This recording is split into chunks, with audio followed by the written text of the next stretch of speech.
were dispatching on this call. So somebody initially received it. Another person may have taken over for a break or something. And then the person that closed it was a different person as well. Okay. And is this information auto-generated? Yes. All right. Moving on to assigned units. What type of information is there? So then 1401 is a officer's unit number that they're assigned for that particular day. So that's who, and 1407 was assigned to the call. So it just gives you the times that they were en route and when they arrived and when they cleared the call. All right. And then moving on to assigned personnel. So it just gives you the officer's unit number, which is like for the zone, and then their actual ID number is next to that and their name. All right.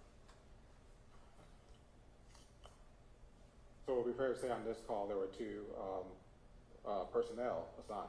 Correct. All right. Move on to incident comments. What type of information is here?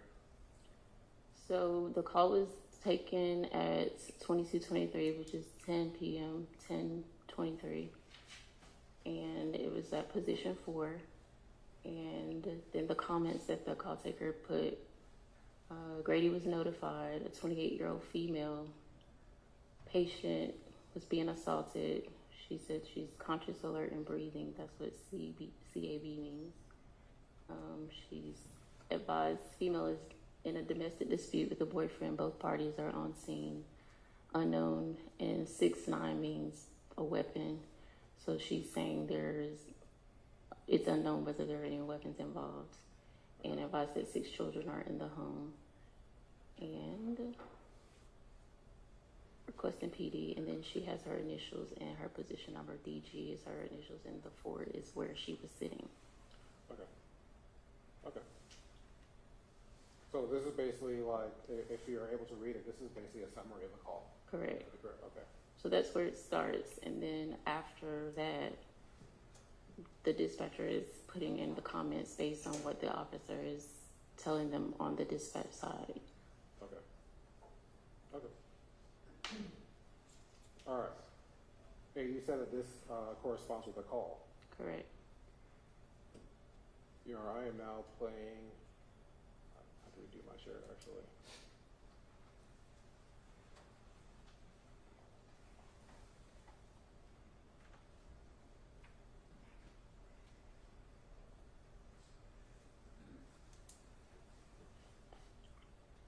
Give me 1 second, I did something. I don't know what I did.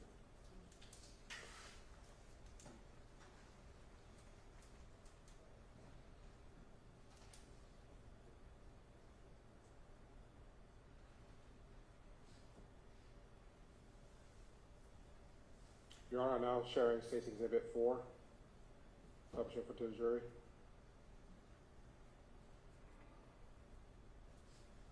Thank you. You're welcome.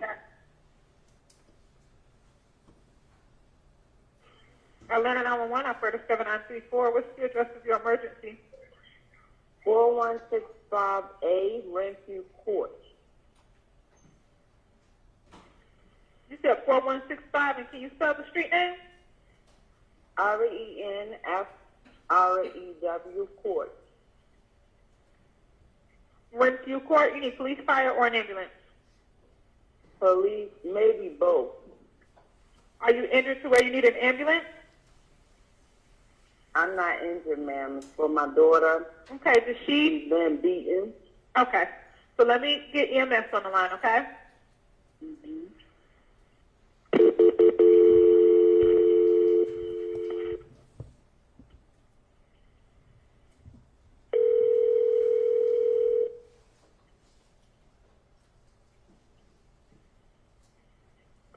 Grady EMS, what's the city and county you're calling from? Atlanta, callers advising 4165 Renview Court Southwest, and that's RENFREW Court Southwest.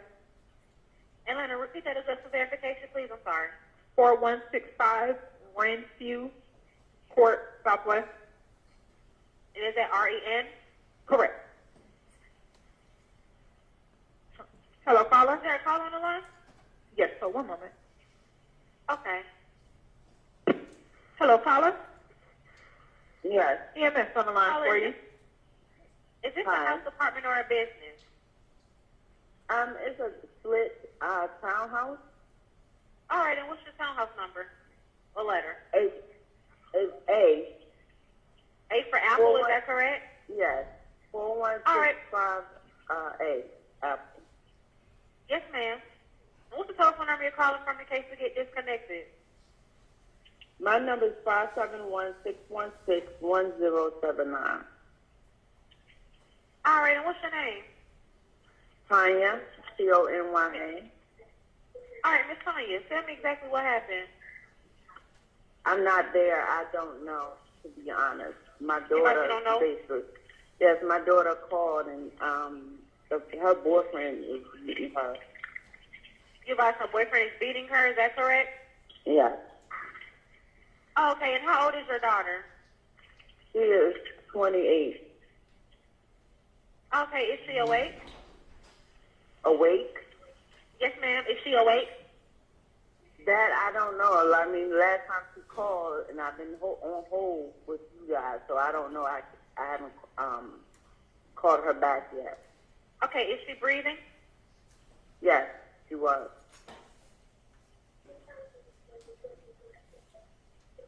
Okay, these questions that I do have for you, Miss Tanya, will not delay any help getting to your daughter, okay? And if you don't know, you can say you don't know, all right? Okay. When did this happen? Maybe about, I'm not sure the exact time, but maybe like 20 minutes ago, I got a call. Okay, and is the assailant still nearby? Yes. Are you able to tell me where he's located? At the house with her. Okay. That's Were their any house. weapons? Yes, ma'am. Were any weapons involved? Not that I know of. I don't know, to be honest. Oh, okay. Is there any serious bleeding? I don't know that either. I Is she do know it's 6 kids there. Okay, Miss Tanya. Is she completely alert? When I talked to her at the time, yes, but I'm not sure about now. What part of the body was injured? I know I heard him say, now you can't see.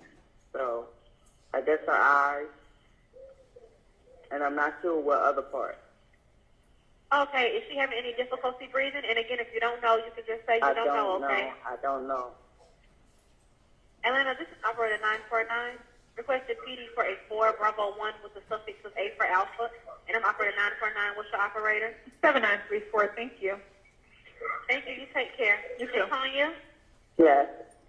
I'm sending the paramedics to help her now. Down the line, and I'll tell you exactly what to do next.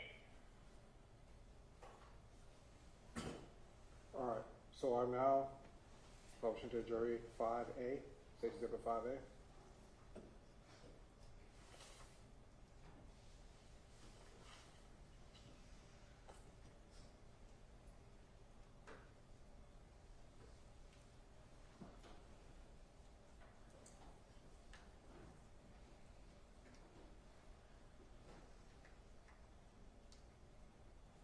All right, so Ms. Harrison, can you see State Exhibit 5A on the screen? Yes. Okay, so what is the incident date of State Exhibit 5A? June 25th, 2022, All right, and what time? 3:42. And what is the location? 4165 Renfrew Court, Southwest, Department A. And then who was the caller on this date? Anonymous caller. All right, and then there's a phone number there. How did you guys get that phone number? So it shows up on the screen, but if they don't want to speak to the police or if they say they want to be anonymous, then you don't take their name. All right. And what was, try to move down to it, what was the nature of this call? So according to the comments, she's calling in reference to loud noise coming from the location, coming from Unit A.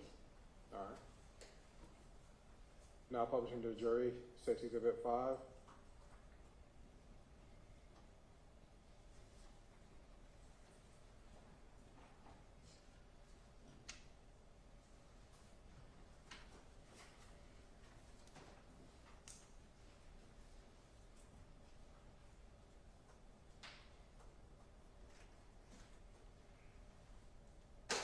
Atlanta 911 operator 8019. What is the location of your emergency? 4165 Greenview Court, Unit A. Could you repeat that address for verification for me, please? 4165 Greenview Court, Unit A, Southwest Atlanta 30331. You said Unit A. Yes. Do you need police, fire, or It's a EMS? duplex. Please. What's going on at the location?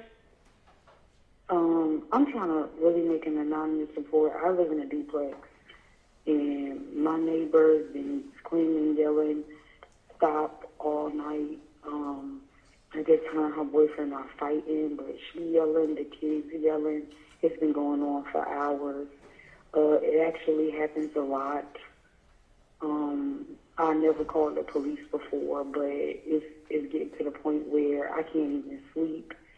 And she's being abused, and the kids are too. They definitely need child protective services.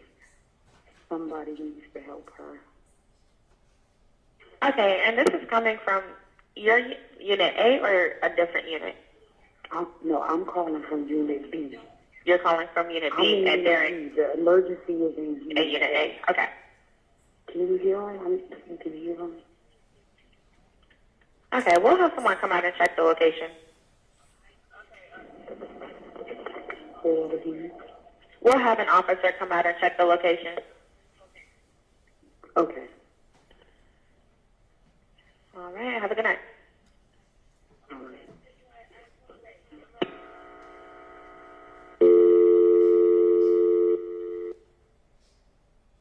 All right. Now publishing this to the jury, State's Exhibit 7A.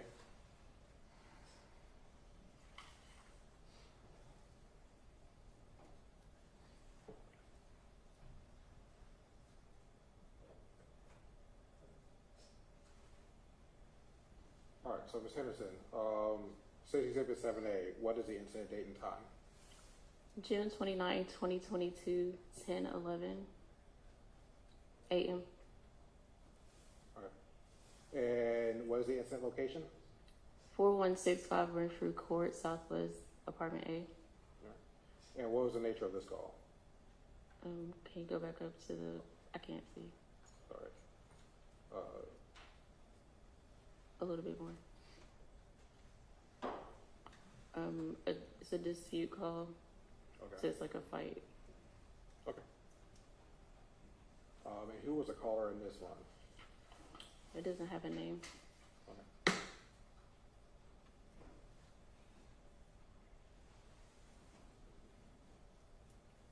Now publishing State's Exhibit 7 to the jury.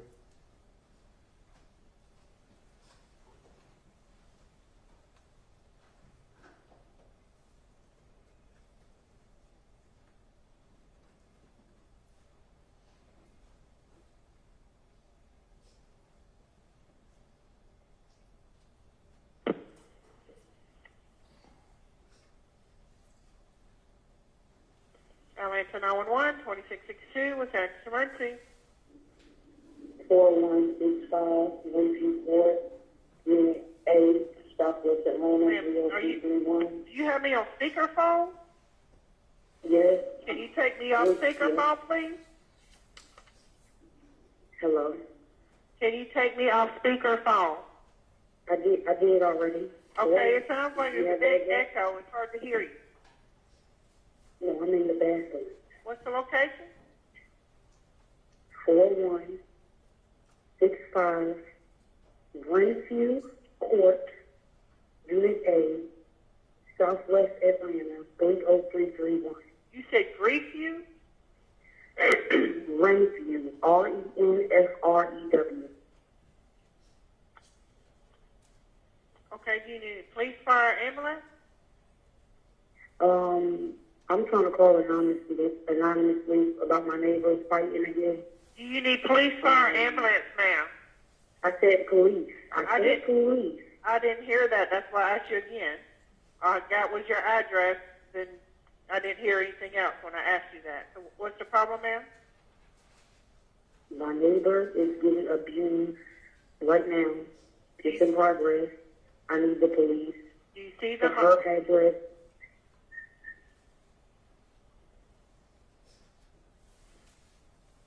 Hello? Yes, can you hear me? Yes, I can hear you. I'm letting you finish speaking. You got quiet now.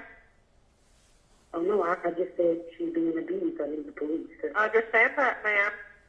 Is it the house, apartment, or business? It's a duplex. Is there a certain letter or number associated with the duplex? A. A is in Adam. Is there a gate code listing? No. Is there a name of the duplex? It's called Baker Hill, the Ba- neighborhood. Baker Hill. And do you see them or hear them? I hear them. You know, it's a male, female, two males, two females. It's a male and a female. Is any weapons mentioned or anything? Not that I can hear, but I do hear her screaming. That's what I was trying to hear. That's why I had you on speaker. I wanted you to be able to hear. I didn't because hear. I made this call. I couldn't hear anything except for very bad echo, and I could barely hear you because it was so loud. Do you want to speak with police or leave your name or number in the call? No, I'm trying to call anonymous. They're my neighbors. I don't want No them to problem. know that it's me calling. No problem. We'll get him out there, okay? Okay, thank you. You're welcome. Bye.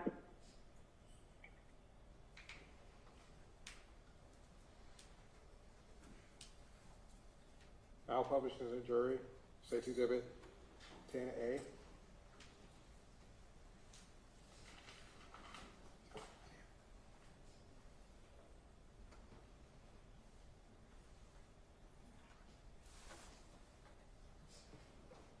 All right, Officer Harrison, State's Exhibit 10A, what is the time and date of this call?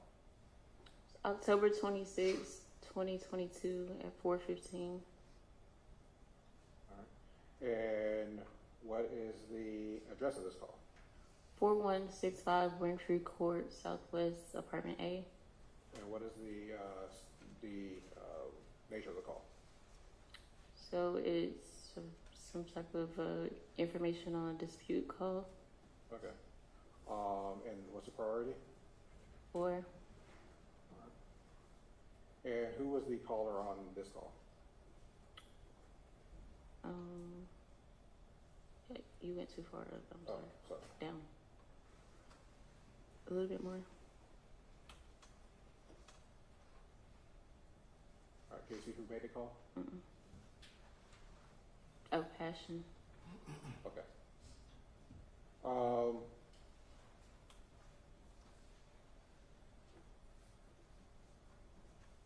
Now publishing State Exhibit 10 to the jury.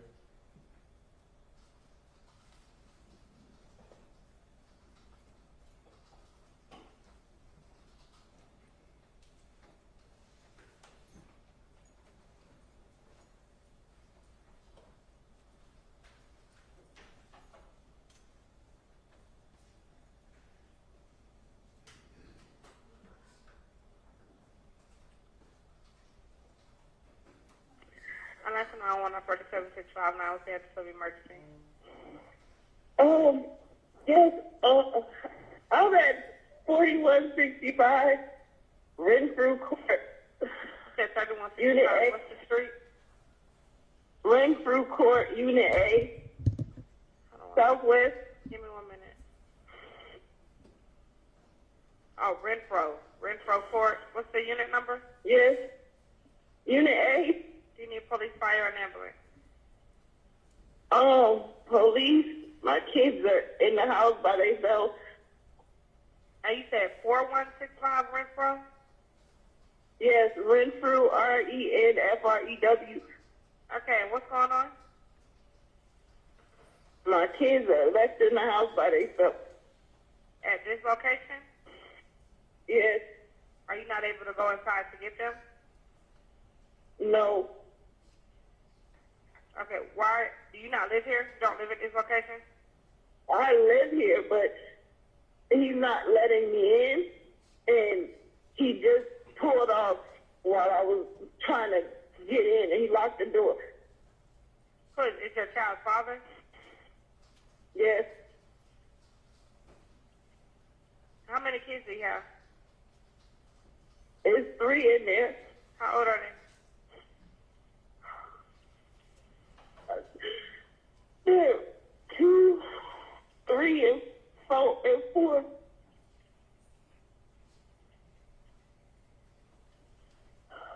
You said a 2-year-old, 3, and what else? And a 4-year-old.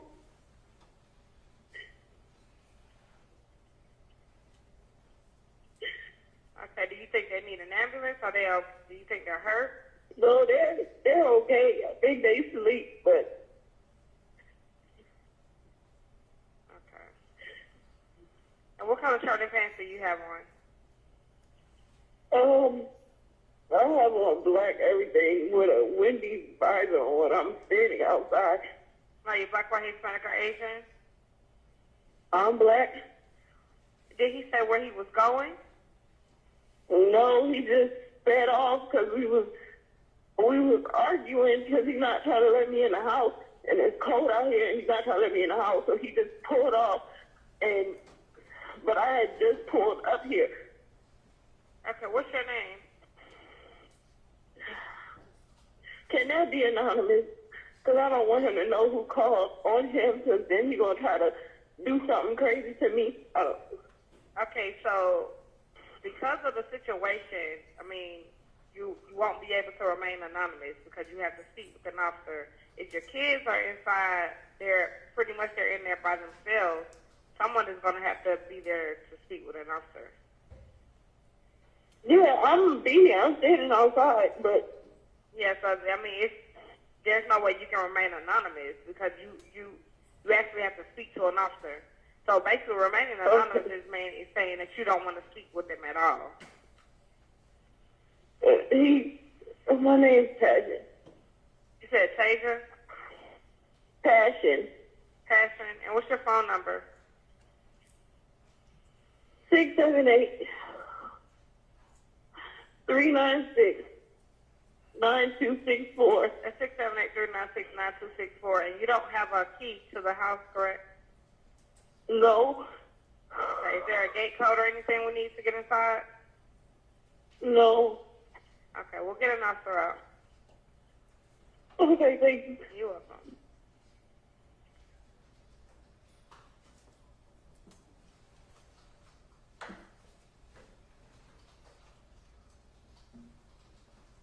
Now publisher for the jury, Stacy Exhibit 11A.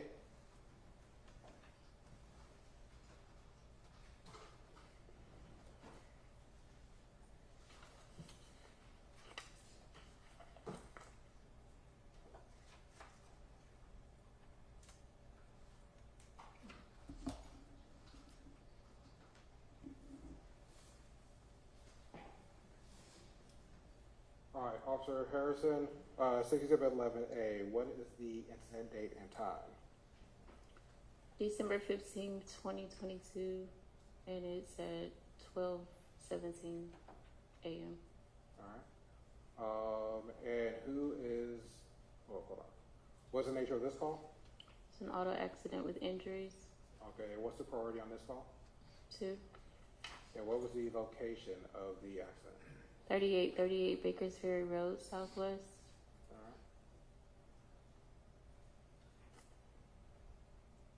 right. And do you have any information here on who made the call? It looks like it was called in by another agency, so their operator number is what was put in there from Fulton County. Okay.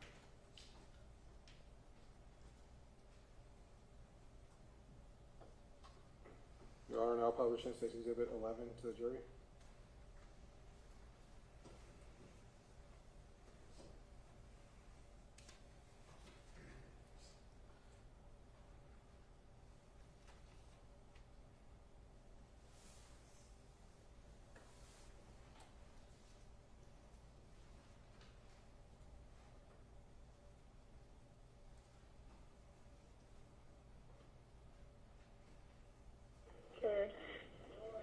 Atlanta 911, operator 4048. What's the location of your emergency? 4048, how you doing? This is 1577 You said 4048, right? Yes. Okay, I needed to get PD and hold on one second. 2495. Go ahead.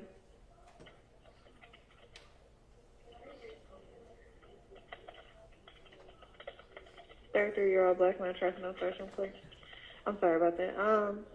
I needed to get PD, I guess fire and Grady started for a 41, Verizon 3838 Backus Ferry Road. 3838 Baker Ferry Road. Yes, 3838 Backus Ferry Road, Southwest. Hope for Grady.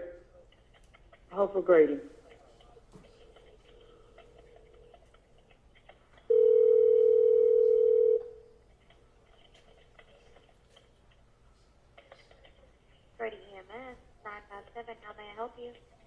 Hey, 957. This is Fulton County Sheriff calling. I have a motor vehicle accident needed to start Grady to 3838 Backus Ferry Road.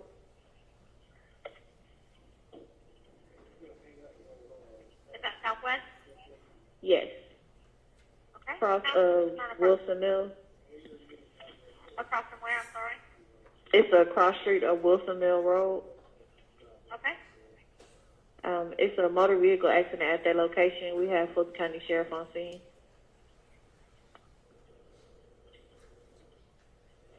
They have Alert, conscious breathing? yes, it's a 40-year-old male, alert, conscious, and breathing, bleeding from the mouth.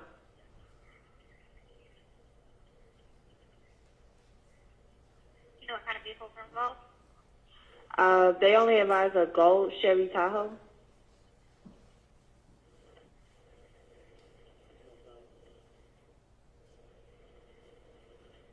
All right. What's your operator number? 1577. All right. We'll get somebody out there. All right, thank you. You're welcome. I'm 957. All right. Now showing safety exhibit 12A to the jury.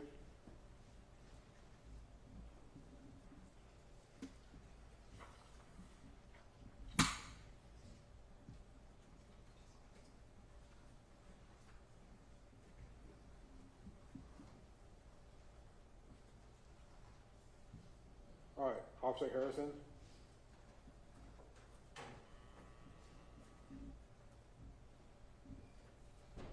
Okay, Officer Harrison, what's the incident date of safety exhibit 12A? October 30th, 2023, And what is the time?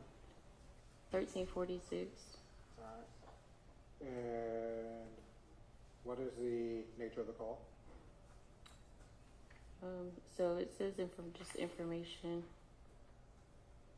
Okay.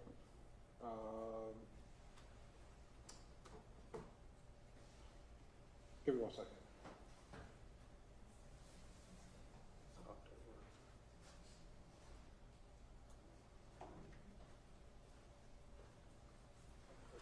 me see.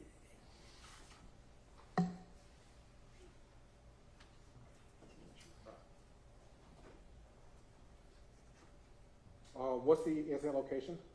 4165 Renfrew Court, Southwest, Apartment A. All right. And can you tell who the caller is here? Case Manager Blue. All right. Yeah, I'm not sure if I asked yet. What's the priority of this one? 4.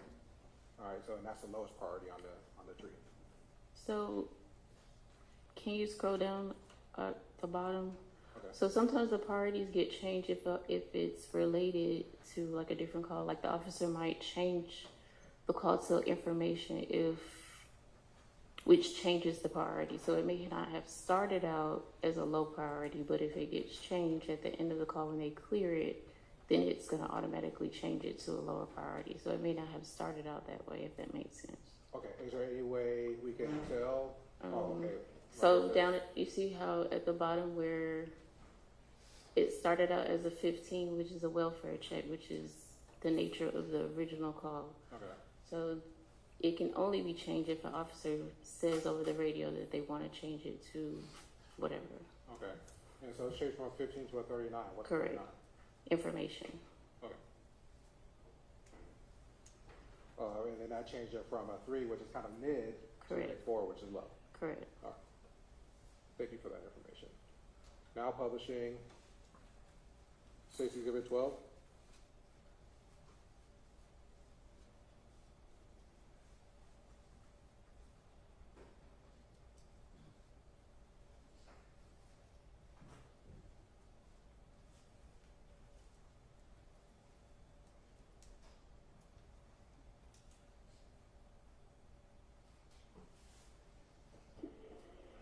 Atlanta 911, non-emergency.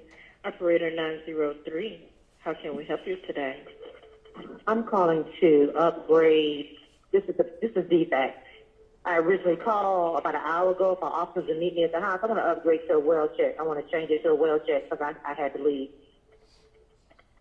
What was the location? It's 4165 Renfrew, Renfrew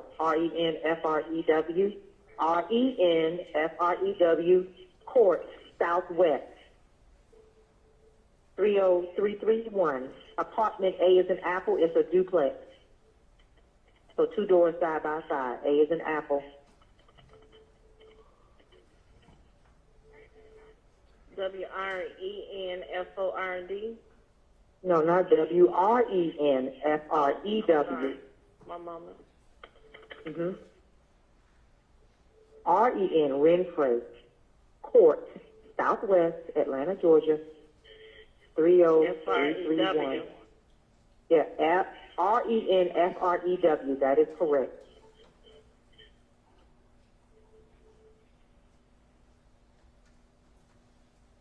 It's already listed as a wellness check.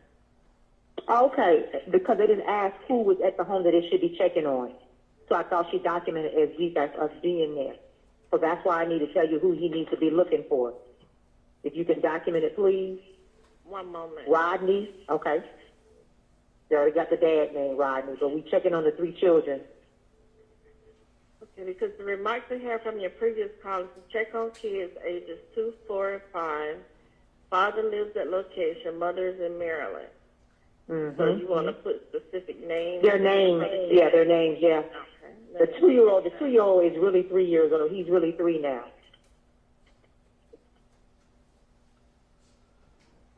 3-year-old male. Is What's Rodney his name? Jr.?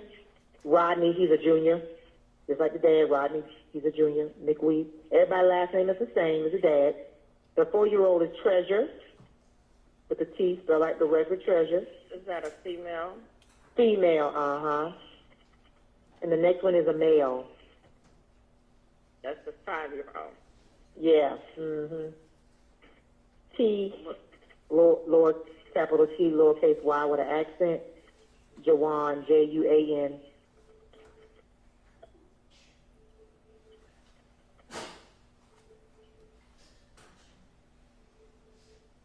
Okay, and you are no longer standing by, correct? No, I'm not. No, I had to leave. I couldn't wait.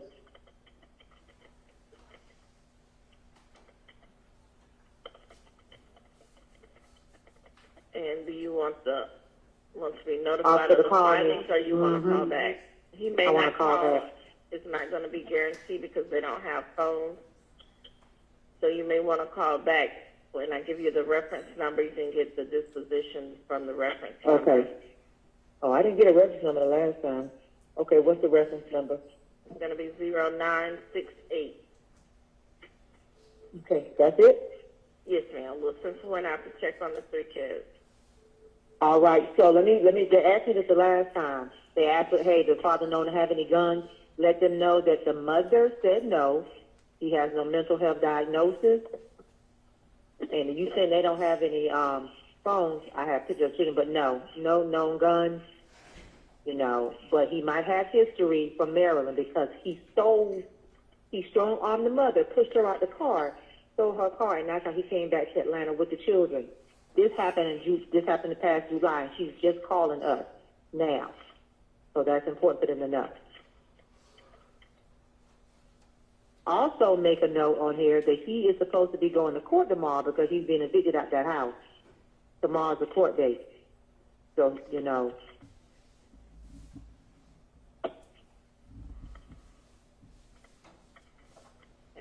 Court tomorrow. Tomorrow, Hadn't paid rent since May. Okay, notated. All right, appreciate it. Thank you. All right, now sharing State Exhibit 13A.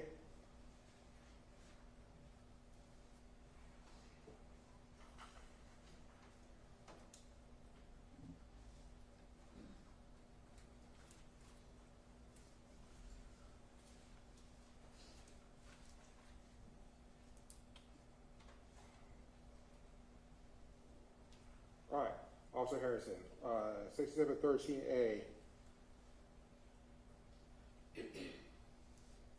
What is the time and date of this incident? October 30th, 2023 at 13:46.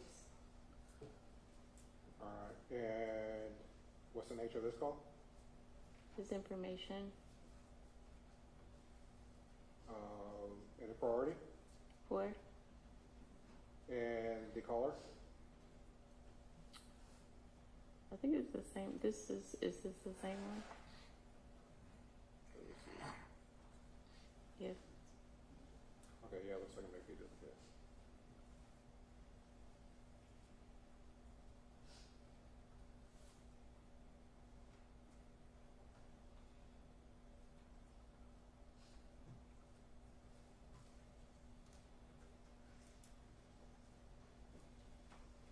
Okay. We'll move on.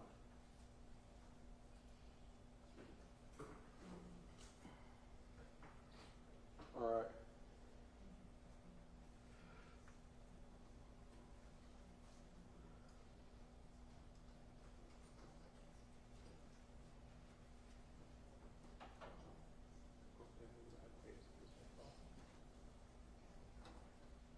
So now I'm going to play call 14. It's my understanding she made 2 calls that day. So I'm going to play Station Exhibit 14 for the jury.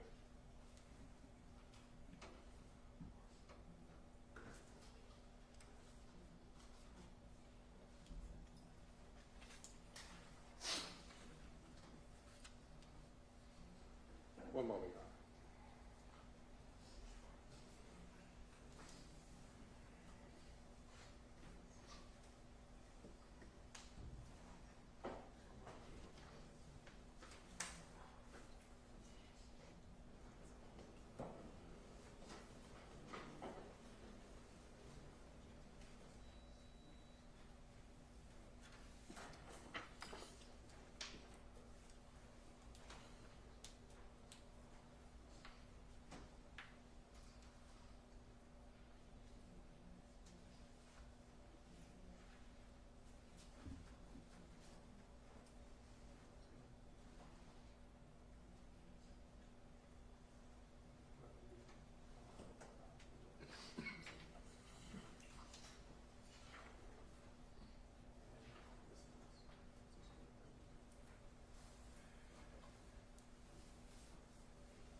I apologize, Your Honor. It seems like we had just a mix-up on the numbering.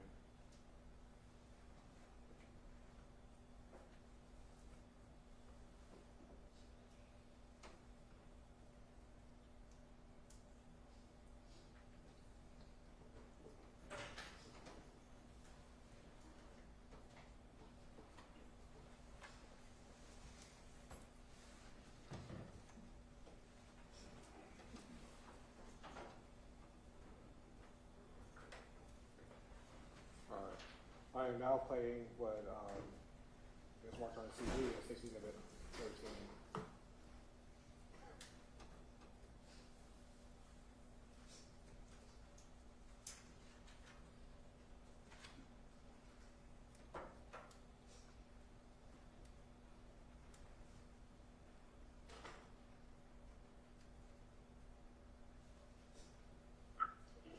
Atlanta 911, non-emergency, operator 2168. How can we help you today? Yeah, this is Fulton County feedback. Can you hear me? Yes, ma'am.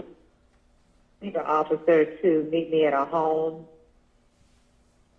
What's your Need location? details. What's your name, ma'am? Case manager Blue, as in the color blue. Address is 41770-468-9805. 770-468-9805. What's the location where we're going? 4165 Renfrew. Renfrew. Court, Southwest. Who are we checking on? So here's the deal. Dad went up to Maryland this past July, like around 4th of July, to see 3 children ages 2, 4, and 5. Mom had already come down here to get them a couple of months prior because we had to pull them out the house because of deplorable conditions. They had never been married. He's not legitimized. When he came up there, July, to say, hey, I want to see the kids, Mom said it was raining because she called it in to us. And so she said, well, let's sit in the car. So she sit in the car with the 2 children. He strong-armed her, pushed her out, and stole the car with the kids. Now, Mom just called this into us last week. She said she called law enforcement in Maryland. They found her car at the train station, but that was that. She just been talking to Dad and talking to the kids. Last time she talked to the kids was mid-August. So that's why she called us.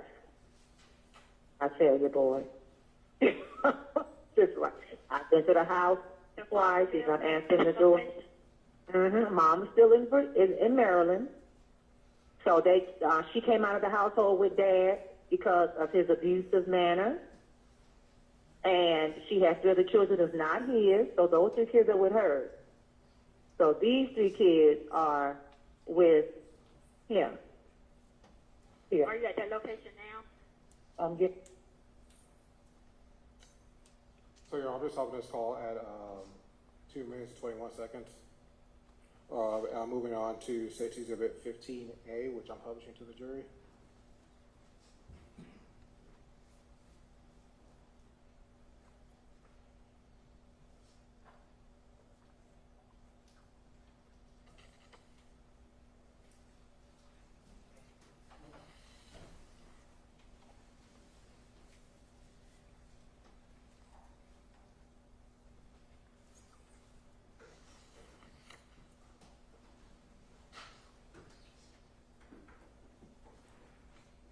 Officer Harrison, Safety Exhibit 15A. What is the date and time of this call? December 11th, 2023, 9:38. And what's the nature of this call? Sub 48, which is the person dead. And what's the priority of this call? 3. And what's the location?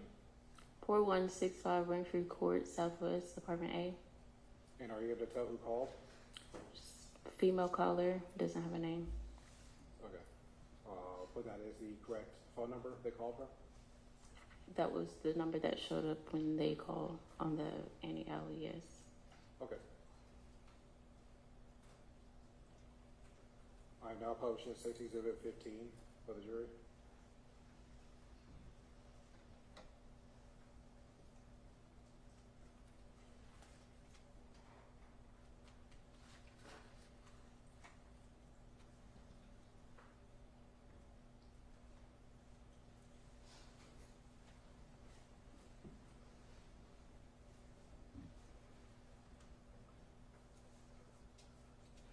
Atlanta 911, operator 8488. What's the address of your emergency? Oh, God. 4165 Renfrew Court, Unit A, Southwest Atlanta, 30331. Please, I need an ambulance really bad. It's an emergency. Can you repeat the location for verification? Oh, 4165 Renfrew Court, Unit A, 30331. Oh, Southwest Atlanta, 30331. Okay. 4165 Renfrew. Renfrew Court. RENFREW. Okay. Court Southwest. Yes, Is this apartment, a house, or a business? it's a duplex. Okay. Do you need police fire or EMS? I need EMS. Okay, hold 1 second for me, please.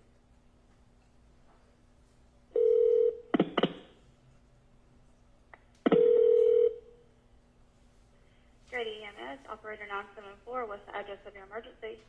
Oh my God. 4165 Renfrew Court, Unit A, Southwest Atlanta, 30331.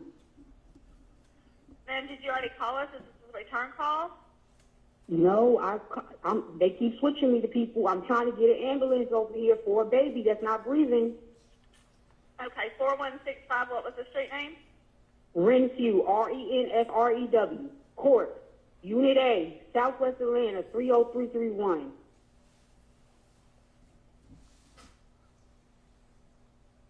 Give me 1 moment, ma'am. Atlanta, I'm not seeing that street. Can you advise on the street?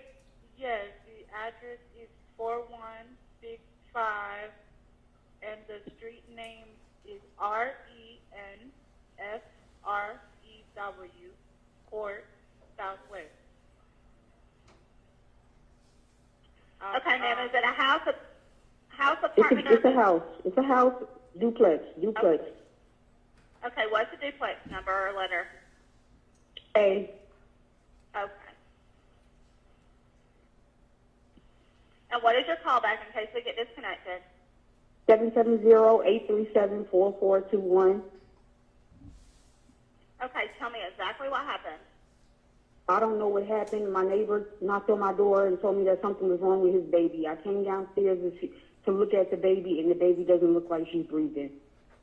And I've been standing here for maybe 10 minutes, and I tried to, feel for a breath, and I don't feel any.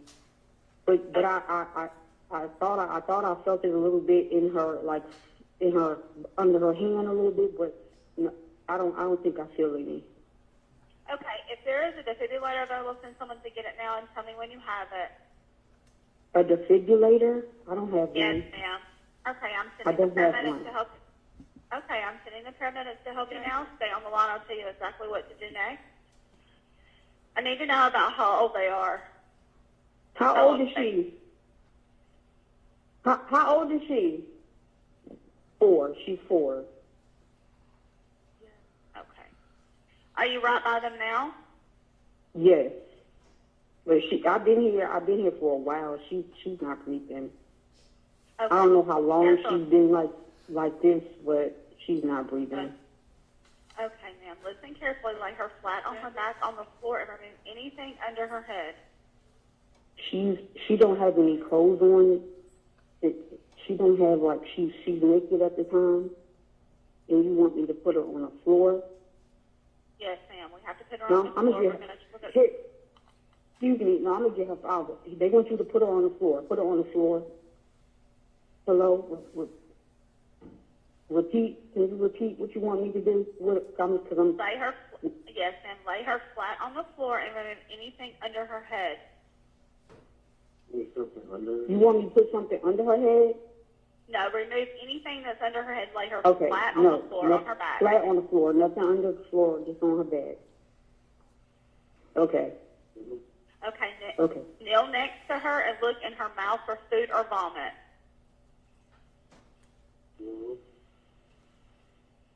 No.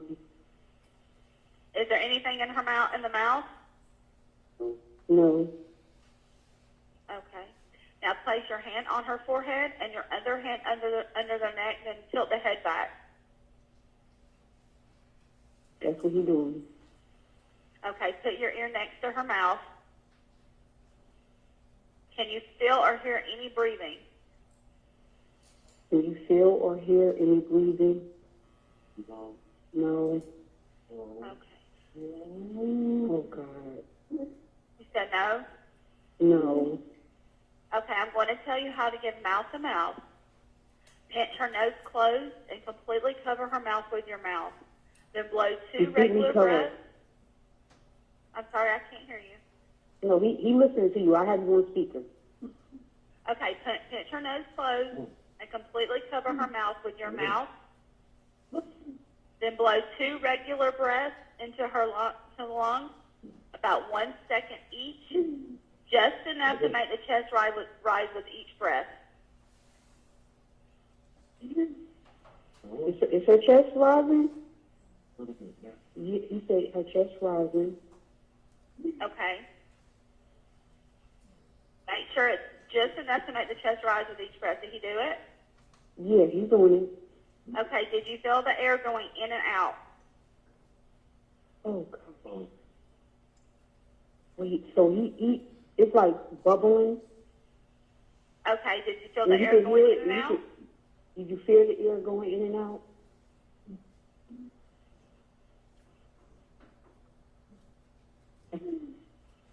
Atlanta, can you have fire en route? I'm 974.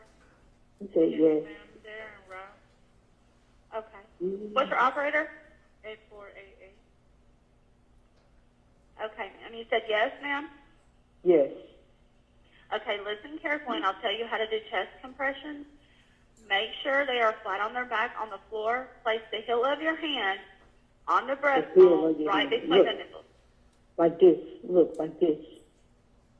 Place the heel of your hand on the breastbone right between the nipples, okay? Okay. Push down about 2 inches with only the heel of one hand touching the chest. Only 2 inches. Don't go too far. Push down. Okay, pump the chest hard and fast 30 times, at least twice per second. Let the chest come all the way up between pumps. Count out loud so I can count with you, okay? Okay. Give me 1 moment. Okay, 1, 2, 3, 4, 1, 2. Count out loud with me, okay? 1, 2, 3, 4, 1, 2, 3, 4, 1, 2, 3, 4, 1, 2, 3, 4. Count out loud, sir. 1, 2, 3, 4, 1, 2, 3, 4. Do it at that speed, sir. 1, 2, 3, 4. Okay, now we're gonna do mouth to mouth again, okay? Pump. Sir, are you there? Yeah, he listened to you. I had you on speaker. Okay, with your hand under their neck, push your nose closed, and carefully tilt their head back. Give 2 more breaths, then pump the chest 30 more times, okay?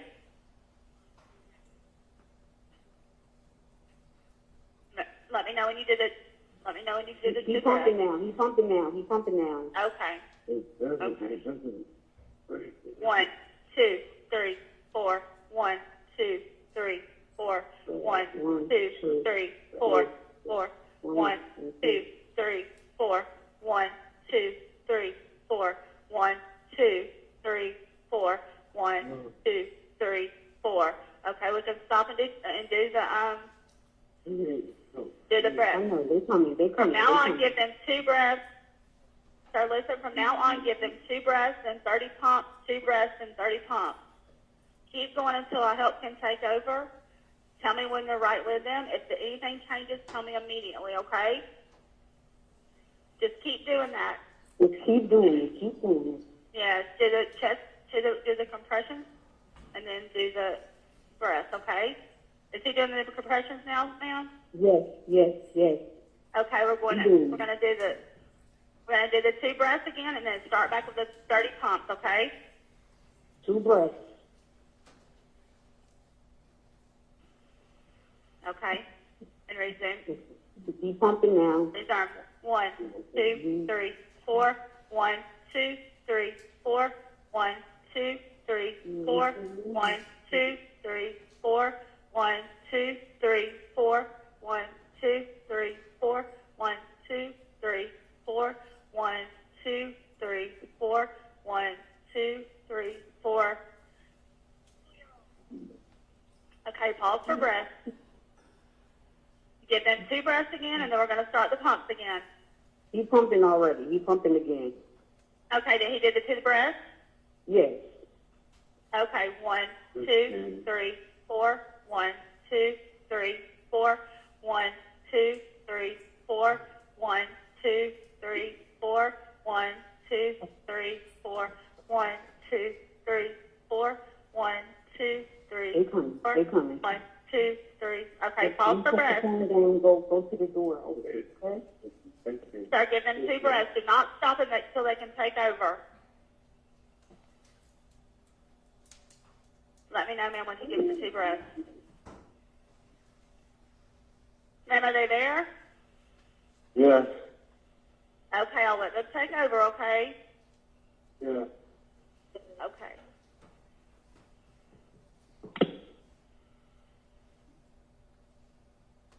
All right, Officer Harrison, that's all I have for you. The defense may have some questions for you. Thank you.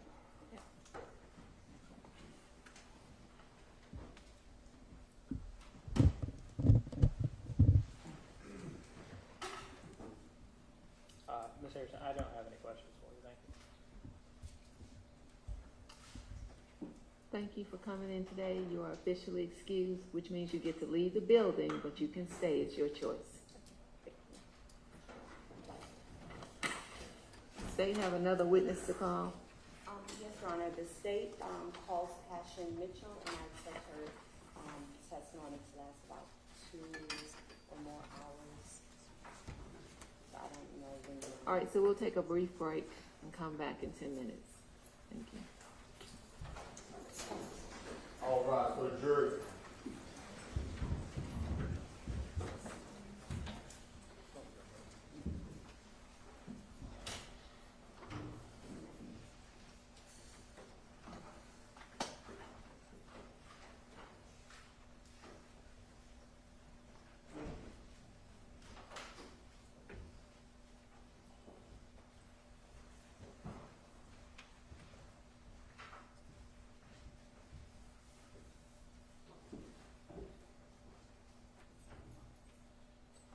All right, everyone, be seated.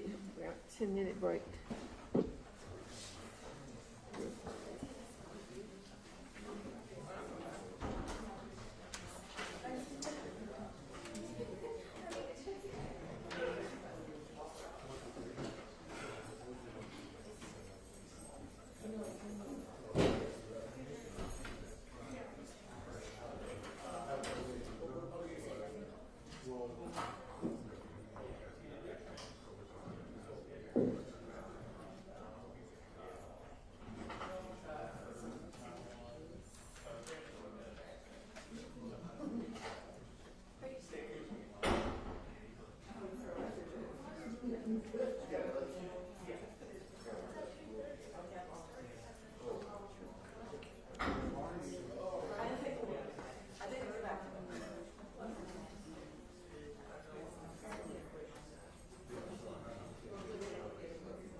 Set up just like that because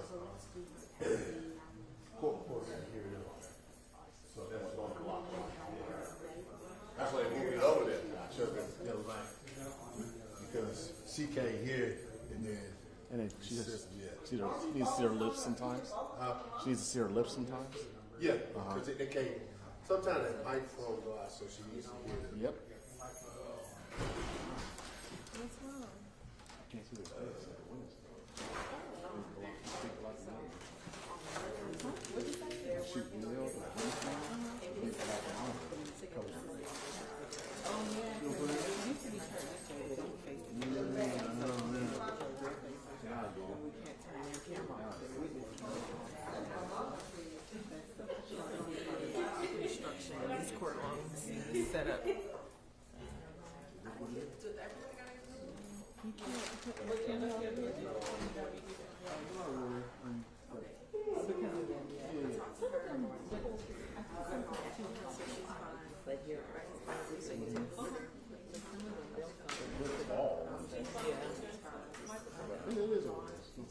No, I left her on.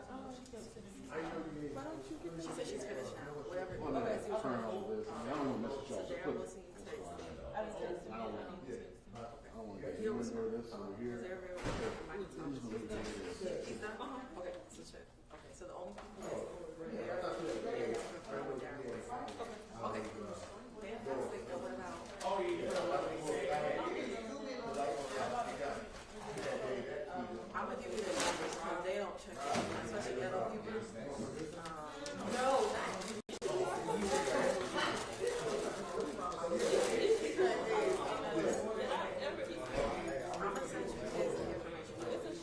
No, Dr. Jones. Oh, okay, Dr. Jones.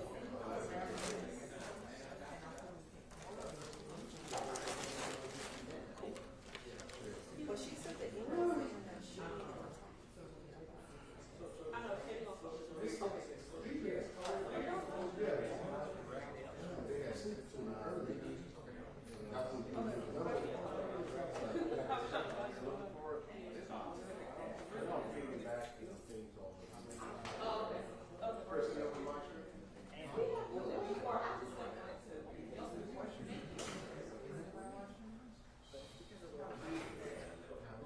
Well, so I will say this.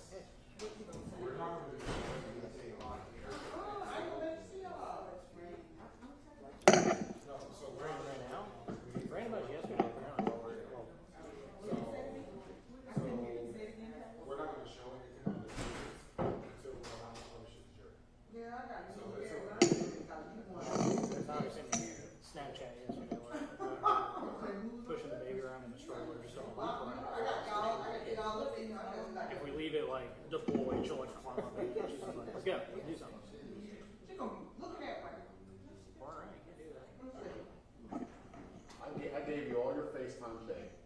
You got plenty of FaceTime today. So here, so if I'm sitting here like this, got the mic down. She's gonna be looking at me. I can't. Hold on. Okay.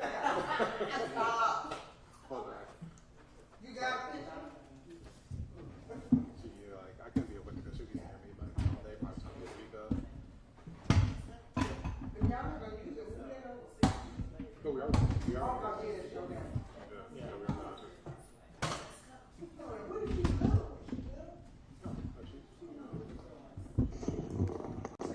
Small, I might not. All right, can we? Yeah. She's big on shoes right now. Those funny shoes. Bring in. Last time I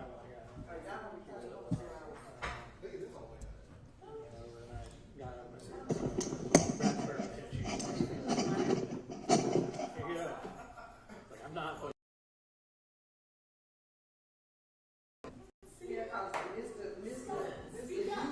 Appreciate it. Mr. Newsman creating problems.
Yes, ma'am.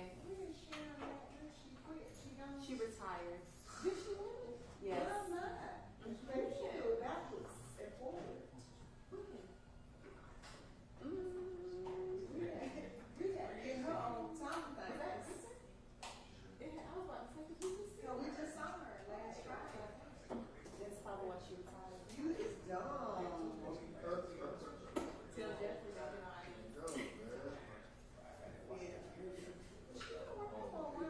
Yes. Oh, he's like, oh, you know that.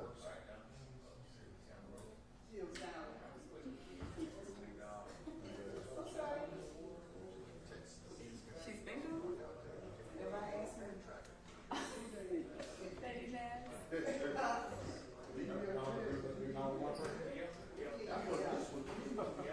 Did you put this right here? I did. I was saying that. Okay, so I'm like,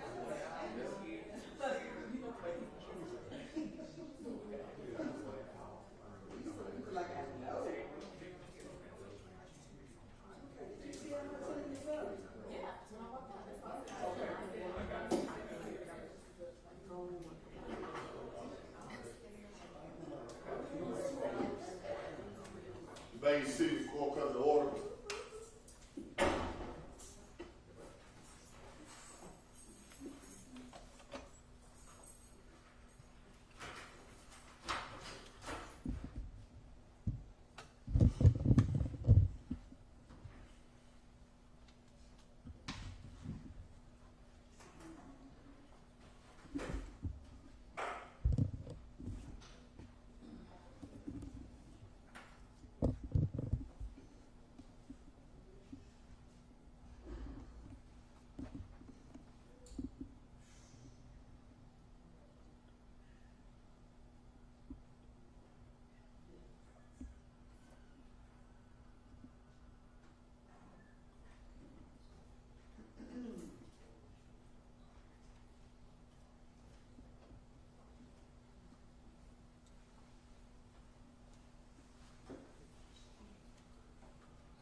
You ready? Okay.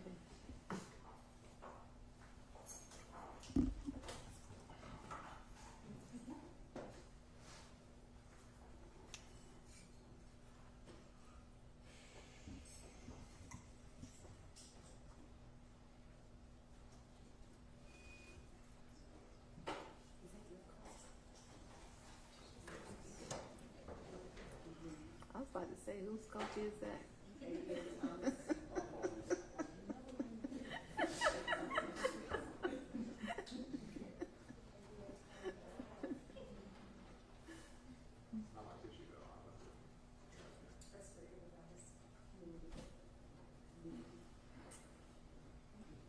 All right, for adjournment.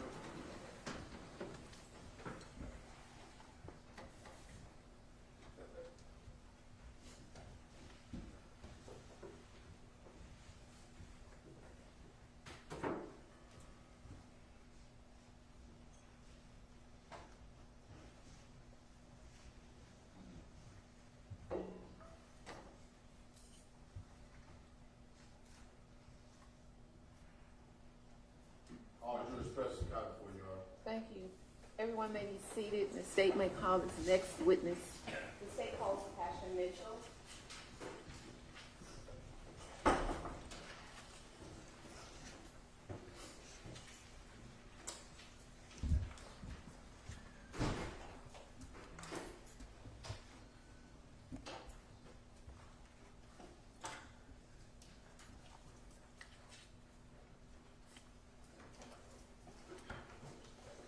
Turn your face to me. Raise your right hand. You swear affirm the testimony you shall give shall be the truth, the whole truth, and nothing but the truth, so help you God. You may proceed. For the record, state your full name and spelling. Passion Mitchell, PASSIONMITCHELL. Hi, Passion. How are you? I'm fine. How are you? So the court reporter has to take down everything you say, so make sure you speak loudly into the microphone, okay? Okay. And let's test it out. So just introduce yourself to the jurors. They know your name. Where are you from? Maryland, How old are you? 31. 31? Mm-hmm. And where do you currently live? Aberdeen, Maryland. Do you have any children? Yes. How many children do you have? 7. And what are their names? Tierra, Talia, Tanaya, Tawan, Treasure, Rodney Jr., and Harmony. And how old are they? I should have asked you that when I asked you their names, but if you would please go back through the names again with the ages. Tierra is 11. Talia is 10. Tanaya is 8. Tawan is 7. Treasure, she would have been 6. And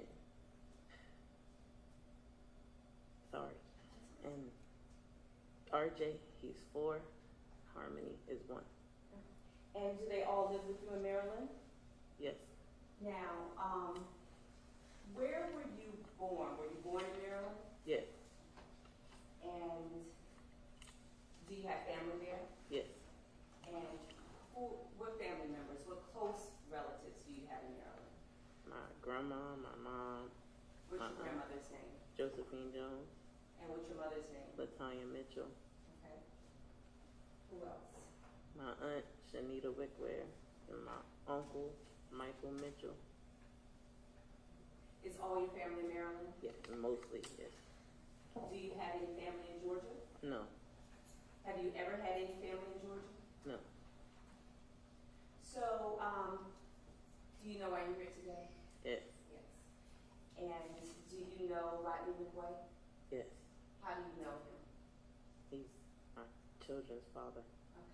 So tell us about your relationship with him. And let's start from the very beginning.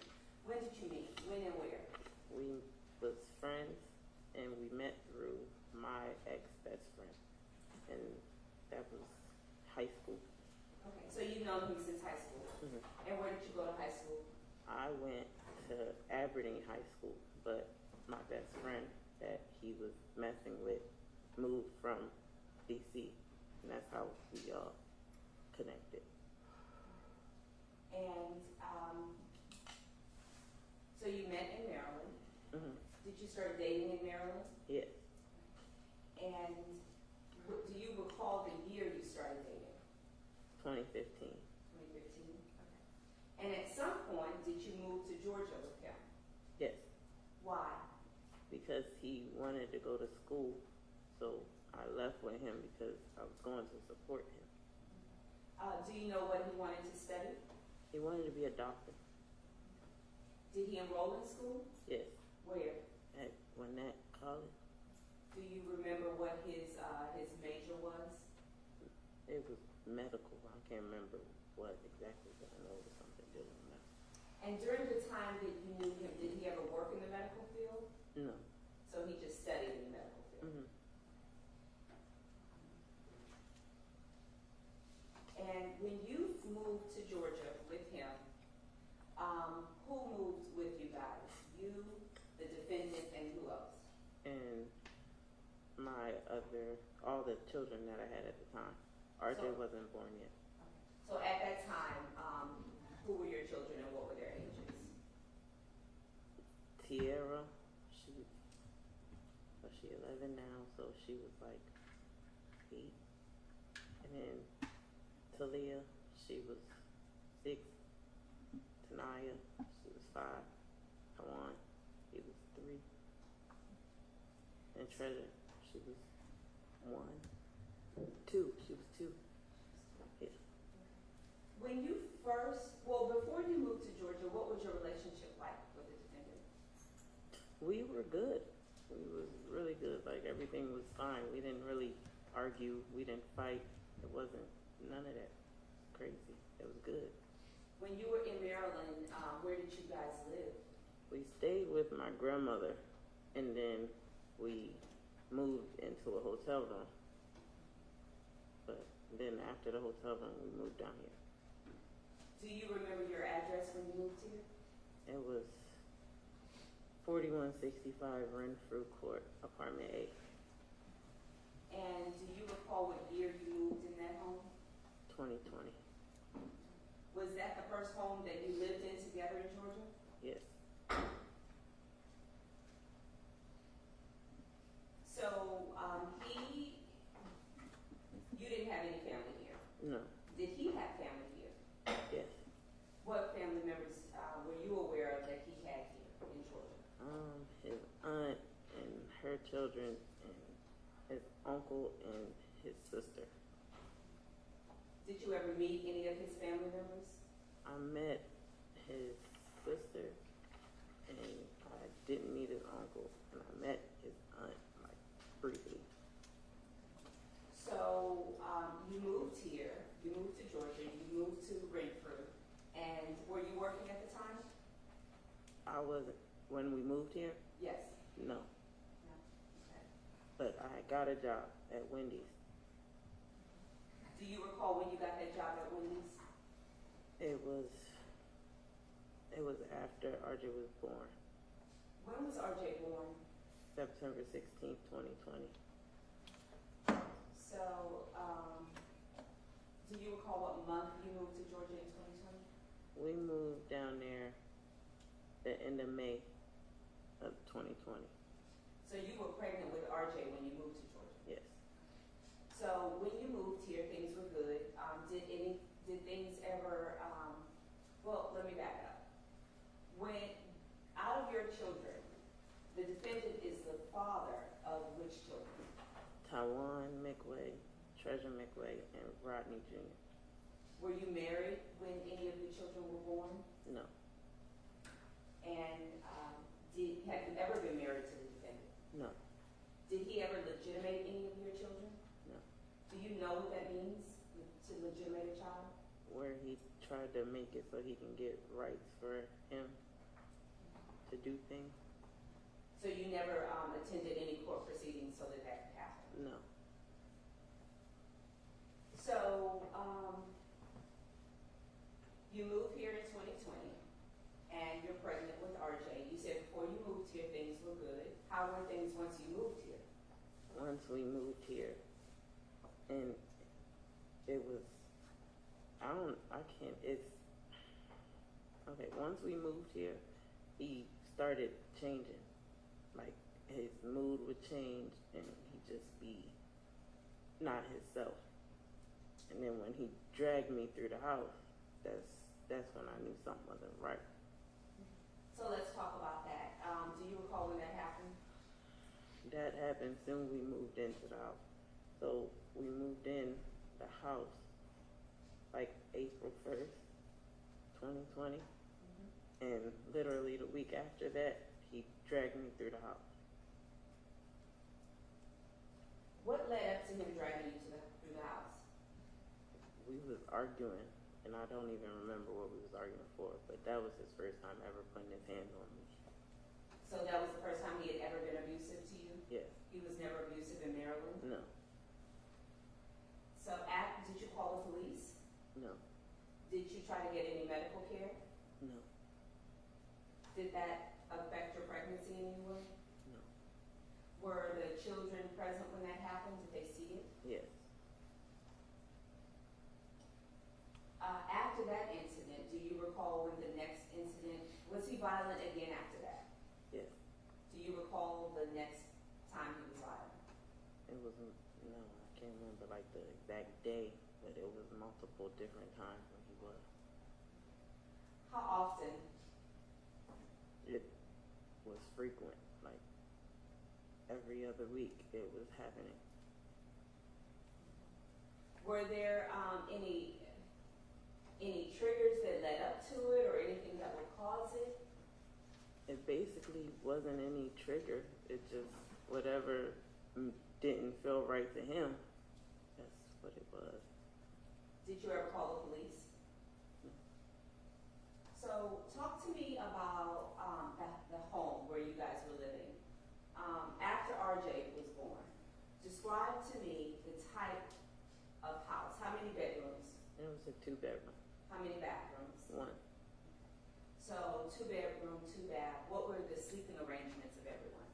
The sleeping arrangements was RJ had the living room, Treasure had her room, Taiwan had his room, and me and Mr. McWay slept in the kitchen. You slept in the kitchen? On what? It was a couch in there and it was a bed in there. What about your older 3 children?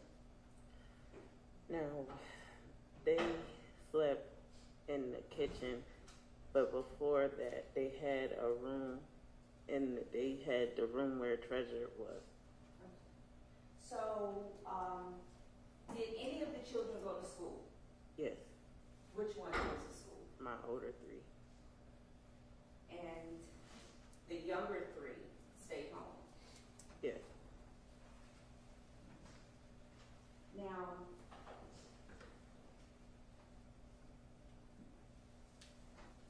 based on the layout of the home and where everybody was in the home, did the children play together? No. At first, when we moved there, he let them play, but then after that, he didn't let them play anymore, and they couldn't play together, anything like that. What do you mean he didn't let them play? He wouldn't allow them around each other.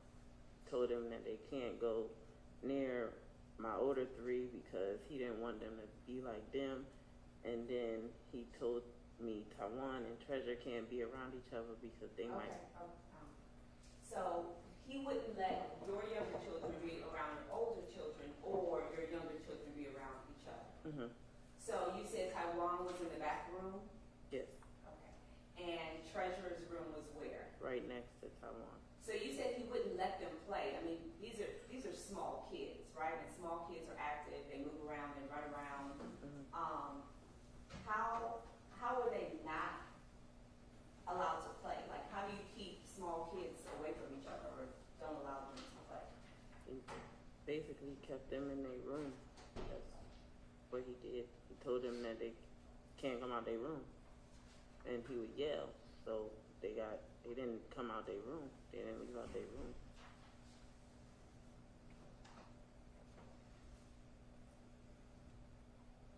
Okay. Were there any physical blocks that prevented them from coming out of their room? No. So he just said, stay in your room, and they stayed in their room. Mm-hmm. How did he work? Yes. When did he work? What hours? He worked like from 6 to like 5, something like that. 6 p.m. to 5 a.m.? No, it was like 6 in the morning to 5 p.m. 6 a.m. to 5 p.m. And where did he work? At that time when we first moved, Dollar Tree. How long did he work there? It was for about a year. And you said at that time it was Dollar Tree. Did it ever change to someplace else? Yes. When he moved, he worked at U-Haul too. And what were his hours there? I can't remember. Did you work? Yes. Where did you work? At Wendy's. And what were your work hours? What was your schedule? My schedule was 7 p.m. till they closed. So walk us through a typical day for the family.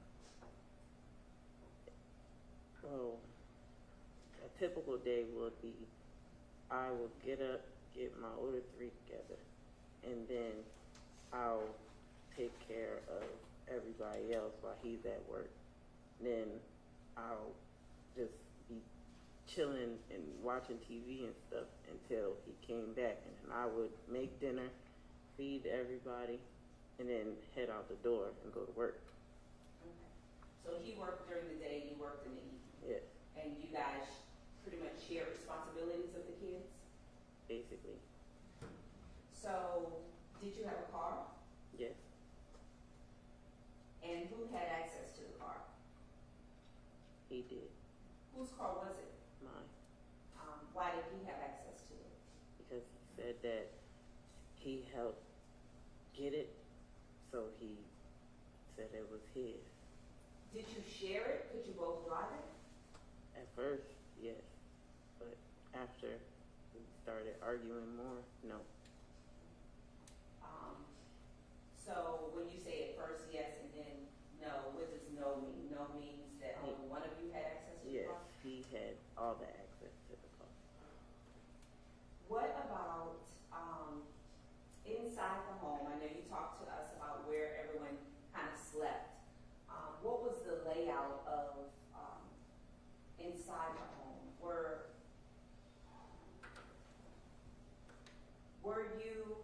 Did you have a key to the house? When we first moved there, yes, but he took it back. When? He took it back. It was like 2021 when he took it back. Did he ever give it back to you? No, Why did he take it? because he got mad at me for something. So how were you allowed, when you left the home, how did you get back in if you didn't have a key? He let me in. He What would if- answer the door. What if he wasn't home? Then I would have to wait until he got there. Wait, where? Out front on the porch till he got there. Would the kids be inside? Sometimes, yes. Not all the time. Could they let you in if they were inside? No. Why not? He wouldn't allow them to. If he wasn't there, how would he know if the kids allowed you in the house? Because he had cameras in every room. What type of cameras?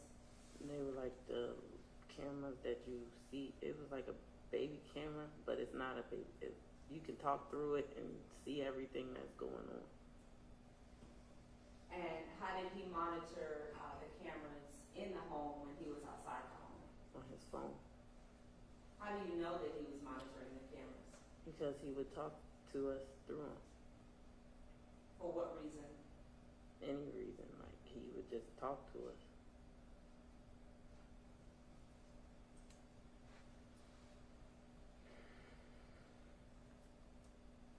Were there any times that you were home that defects attempted to enter the home, or law enforcement attempted to enter the home? Yeah. And did they ring the doorbell or knock on the door, or? We didn't have a doorbell. You So, didn't have a doorbell? yeah. So they would knock. But I wasn't allowed to answer the door. What do you mean you weren't allowed to answer the door? I wasn't, like, he wouldn't let me answer the door. What would happen if you would answer the door? If I would have answered the door, he probably would have came home and hit me again. How would he know if you weren't home if you answered the door? The camera. Were you allowed to leave? I know you said you couldn't enter because you didn't have a key, but were you allowed to leave the home? I was allowed to leave, like to go to work and stuff like that. How would you get to work? Like, sometimes he would take me, and then other times I would walk. Do you recall the distance between the home and work? It's like 30 minutes. It's a 30-minute walk. Do you know where he would be with your car while you were walking to work? No.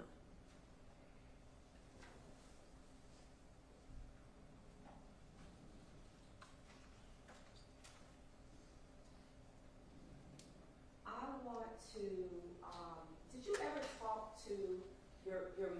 Tanya or your grandmother, Josephine, about what was going on in Georgia? I talked to them when I got to work. I called them from my job phone. Why didn't you talk to them when you were at home? Because if I talked to him while I was at home, he took my phone for one. Then for two, I didn't really want to say anything to make him upset. When did he take your phone? And it was 2021. Can't remember the month, but he took my phone 2021. Why did he take your phone? Because he was telling me that I'm not helping him and he paid for it and I want to talk to my family. So if I want to talk to my family, I need to get my own phone and all types of crazy stuff. Did he ever give you your phone back? No. So let's talk about paying for the phone. Let's talk about the bills. Both of you work, Yeah. correct? Mm-hmm. Did you have a joint bank account or did you have separate bank accounts? We shared a bank account. And describe to us about, did you have your own bank card? Did each of you have a bank card? Yes. Who controlled the money? He did. How? Because he basically took out whatever he wanted to take out for the bills and then used the rest on whatever he wanted to use it for. Were you allowed to take money out? No, not really. No. Because every time I would try to, he would tell me, we got to pay this bill or something like that. What happened if you just took money out? We never really have an argument like that, so I don't know what would have happened, but nothing happened if I would have took some money out. But I didn't try to either. I was too terrified by then. Approximately how much money did you make a week? I was bringing home about $700 every 2 weeks. Do you remember how much he was making? It was like $300-400. So, how often? Like, I can't remember how he got paid. I don't know if it was bi-weekly or weekly. Can't remember. Who made more money, or did you make an equal amount? I made more. You made more, but he controlled the money. Do you know approximately how much the bills were? Not off my head. No. So when he took your phone, were you able to buy another phone? Like a month later, yeah. And did you keep access to that phone? Yes. So you had a phone. Let's talk about the domestic violence. I know you said that. How often is there any point in time when the domestic violence escalated, or there was more of it? Yes. Do you recall when that happened, or what year? 2022. Is there anything in 2022 that triggered the violence to increase? Not that I know of, no.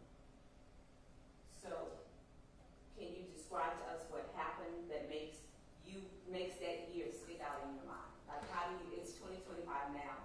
How do you remember that it got really bad in 2022? 2022, it was like we was arguing all the time and fighting all the time. It was just bad. That last year of me living there was just really bad. How often were you fighting? Every day.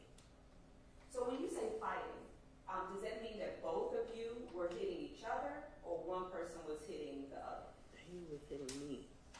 Did you ever fight back? No. Did you ever call the police? No. Why not? Because I didn't know what he would do if I called the police. If you had never called the police, what made you fear what he would do if you called the police?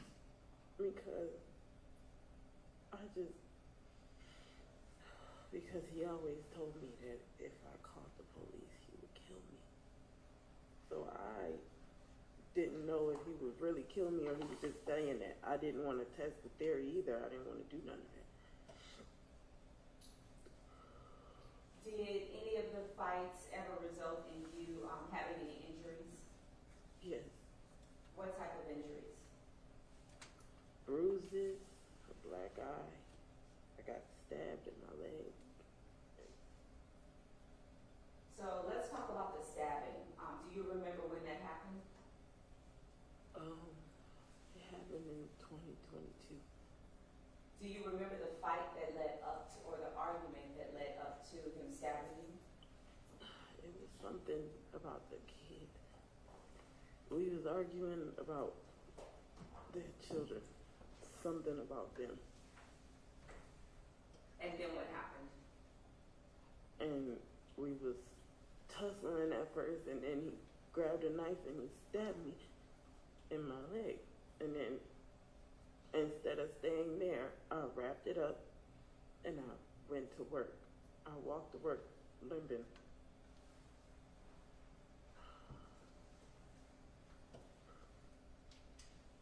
You wrapped it with what? I wrapped it with a paper towel. And you walked to work? Yeah. That same 30-minute walk you mentioned earlier? Mm-hmm. Why didn't you call the police? Because I didn't have a phone. And then my kids were in there. I didn't know what he would do to my kids if I did call the police. Why didn't you get medical attention? Or did you get medical attention? No, I just let it close. Do you remember where he stabbed you in the leg? It was my thigh. How do you remember where? I still have the scar. Did you have to get stitches or anything? No. So you walked to work. What happened when you got to work? My boss seen that I was living, and he tried to ask me to call the police, and I told him no, don't call the police, because my kids are there, and I don't know what he would do. Like, I don't know. What's your boss's name? At that time, it was Alexander Hill. Did you work your full shift that day? Yes. How did you get back home? He took me home. My boss took me home. And when he took you home, was the defendant there? Yes. And what happened once you got home? I went in and went to sleep. That was it. So, do you recall sometime in June of 2022 when law enforcement came to your home? In June.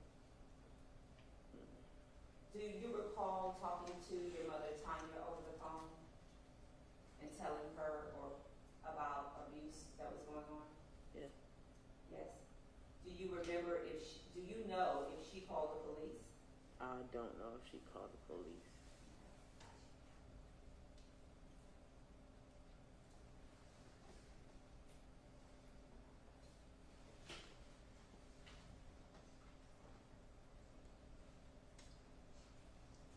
I'm going to play for you what has been previously admitted and published as State's Exhibit 4.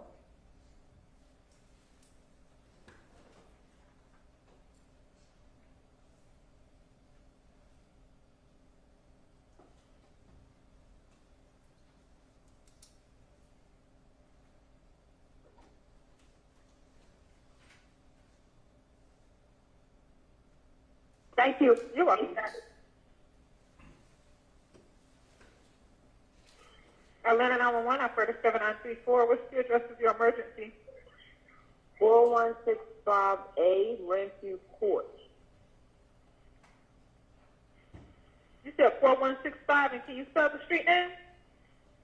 RENFREW Court. Renfrew Court, you need police, fire, or an ambulance? Police, maybe both. Are you injured to where you need an ambulance? I'm not injured, ma'am. It's for my daughter. Okay, does she? She's been beaten. Okay, so let me get EMS on the line, okay?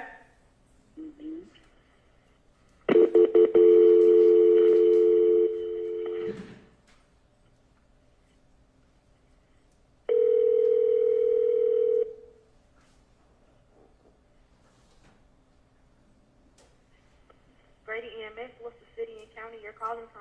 Atlanta, call us advising 4165 Renview Court Southwest, and that's RENFREW Court Southwest. Atlanta, repeat that address for verification, please. I'm sorry. 4165 Renview Court Southwest.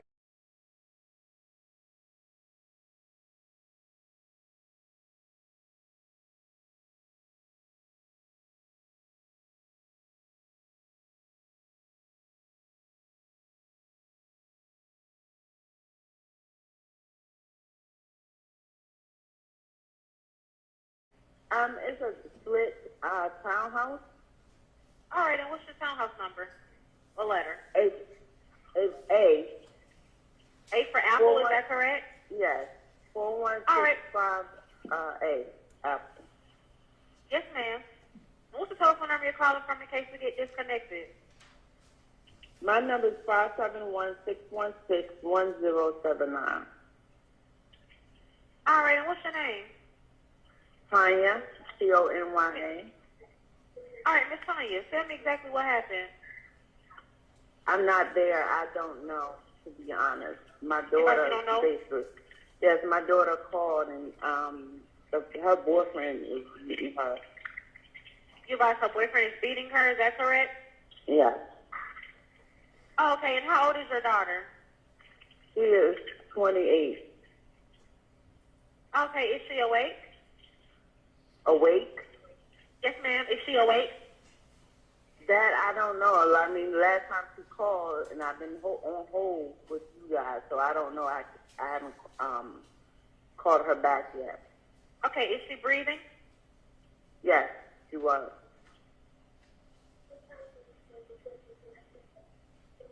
Okay, these questions that I do have for you, Miss Tanya, will not delay any help getting to your daughter, okay? And if you don't know, you can say you don't know, all right? Okay. When did this happen? Maybe about, I'm not sure the exact time, but maybe like 20 minutes ago, I got a call. Okay, and is the assailant still nearby? Yes. Are you able to tell me where he's located? At the house with her. Okay. That's Were their any house. weapons? Yes, ma'am. Were any weapons involved? Not that I know of. I don't know, to be honest. Oh, okay. Is there any serious bleeding? I don't know that either. I do know it's 6 kids there. Okay, Miss Tanya, is she completely alert? When I talked to her at the time, yes, but I'm not sure about now. What part of the body was injured? I know I heard him say, now you can't see. So I guess her eyes, and I'm not sure what other part. Okay. Passion, do you recognize that voice? Yes, Who is that? it's my mom. Do you recall being on the phone with your mother while the defendant was striking you in the face, hitting you in the face? I don't recall being on the phone with her. I recall being on the phone with my grandmother. Do you recall law enforcement coming to the home on that evening? Yes, And do you recall where you were when law enforcement arrived? we were out front. When you say we, who is we? Me and Rodney McLean, and I had Rodney Jr. in my hand. When law enforcement arrived, did you tell them what happened? I told him that we was fighting and he hit me. And what happened? They locked him up. So he was arrested that night? Mm-hmm. And do you recall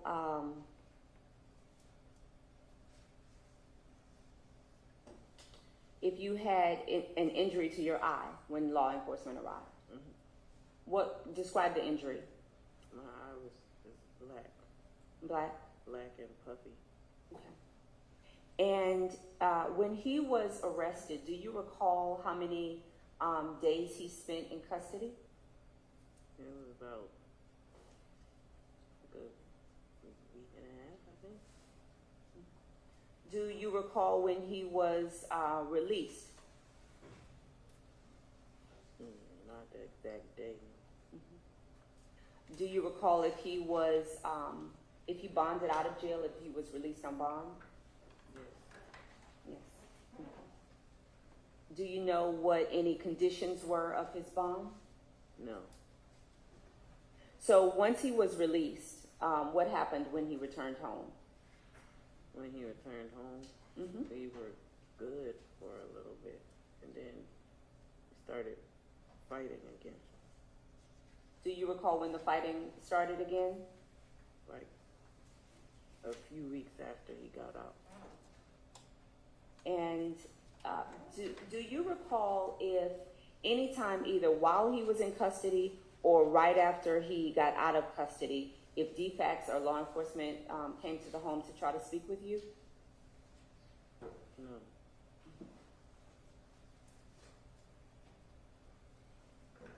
Do you recall if do you recall a DFACS worker speaking to you at work at Wendy's? Yes. Do you remember when that was? No, but I know she came and talked to me. Okay. You have to keep your voice up so the court reporter can hear. No, I don't remember when it was. I just know she came and talked to me. Was it after he had been released from jail? Yes. Do you remember the conversation? She told me that I need to get out of the situation and that I need to get all my children out. That's what she told me. But like I tried to explain to her, I couldn't take the younger three because he would fight me for them. What did you think would happen if, I know you said he would fight you if you tried to take the younger three. Had you ever tried to remove the younger three? No. So how do you know that he would have fought you if you had tried? Because he would say, these are my kids and nobody gonna get them. That's what he would tell me. I didn't even have really any say-so of my younger three. I couldn't tell them to do anything. What do you mean you couldn't tell them to do anything? Like if they weren't listening, I couldn't discipline them. I couldn't do anything. Could you, the only thing he wanted me to do was feed them and change them. That's it. He didn't really want me to interact with them like that. what about, who took them to doctor's visits? He did. Did you have insurance? Yes. Did you ever take them to any doctor's visits? No. What about enrolling, well, back up. Let's talk about doctor visits. Did any of your children have any special medical conditions? Yes. Which child? Taiwan. What is or was Taiwan's condition? He has epilepsy. Okay. And does he still have epilepsy? Yes. Was he required to be on medication? Yes. And who was in charge of making sure he had proper medical care for epilepsy or his medication? He handled all of that. When you say who are you referring to? McWay. So you said you weren't allowed to do anything with your children other than feed them and bathe them. What about play with them? I would play with them, but I couldn't really play with them like that. What does that mean? Like, I wanted to play with them all together, but I couldn't play with them together. I had to spend time with them in separate rooms. So it was hard being a mom of 6 children, and I gotta go from room to room to be around them. So one child would spend a little bit of time with me, then I'm going back to another child's room to spend time with them, then I'm going to the other child's room, and they're all calling me trying to get my attention, but it's hard. What if, who made that rule? Mr. Rodney McWay told me that they can't be together, so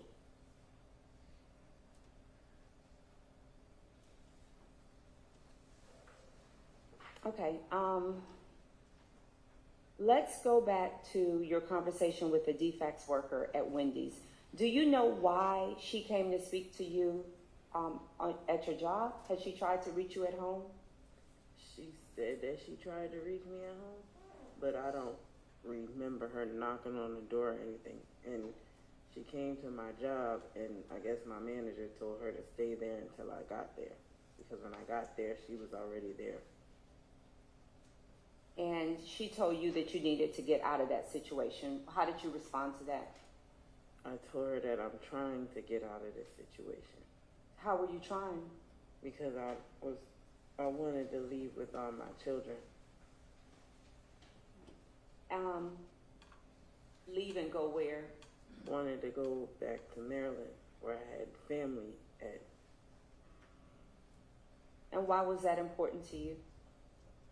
Because my family, they would help me with any situation that I was going through. Did the defects worker ask you if you would allow her to see the children? No. Did she ask you if you would allow her into the home? No, she never asked me that either. Okay. Did she ask you if you could bring the children to Wendy's? No. At some point, do you know if your mother, without telling me what may have been said, do you know if your mother was talking to defects? That one, I don't know if she was talking to defects or not. Okay. But you knew that defects was getting information about you and your children, correct? Mm-hmm. And where did you think she was getting that information from? I figured it was somebody in my family. I just didn't know who. I didn't know who was telling them anything. I could have been my mom, my grandmother. I don't know. Okay. But you never contacted defects yourself or law enforcement? No. Okay. Do you remember calling 911 October 26th of 2022? Yes. Why did you call why did you call 911? Because he had locked me out and wouldn't let me in the door. And you couldn't enter because you didn't have a key, correct? Yeah, I didn't have a key, and my children were in the house. How do you know they were in the house? Because he left out, and he locked. I seen Rodney Jr. in the living room, but he had locked the door and he left. I'm going to play for you what has been previously.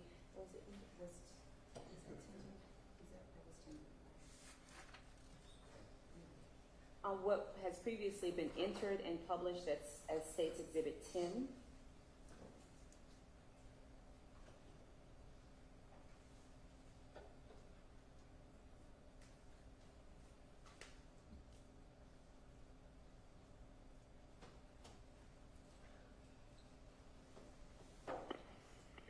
Unless I want to 4765 now, it's at the emergency. Yes, I'm at 4165 Renfrew Court. Okay, 3165, Unit A. what's the street? Renfrew Court, Unit A, Southwest. Give me 1 minute. Oh, Renfro Court. What's the unit number? Yes. Unit A. Do you need police, fire, or an ambulance? Police. My kids are in the house by themselves. And you said 4165 Renfro? Yes, Renfrew, Renfrew. Okay, what's going on? My kids are left in the house by themselves. At this location? Yes. Are you not able to go inside to get them? No. Okay, why? Do you not live here? You don't live at this location? I live here, but he's not letting me in, and he just pulled off while I was trying to get in, and he locked the door. Who is your child's father?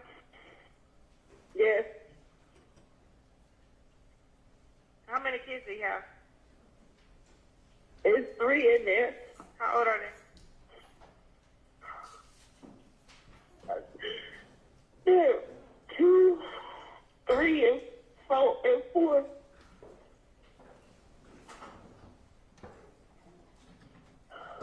said a 2-year-old, 3, and what else? And a 4-year-old.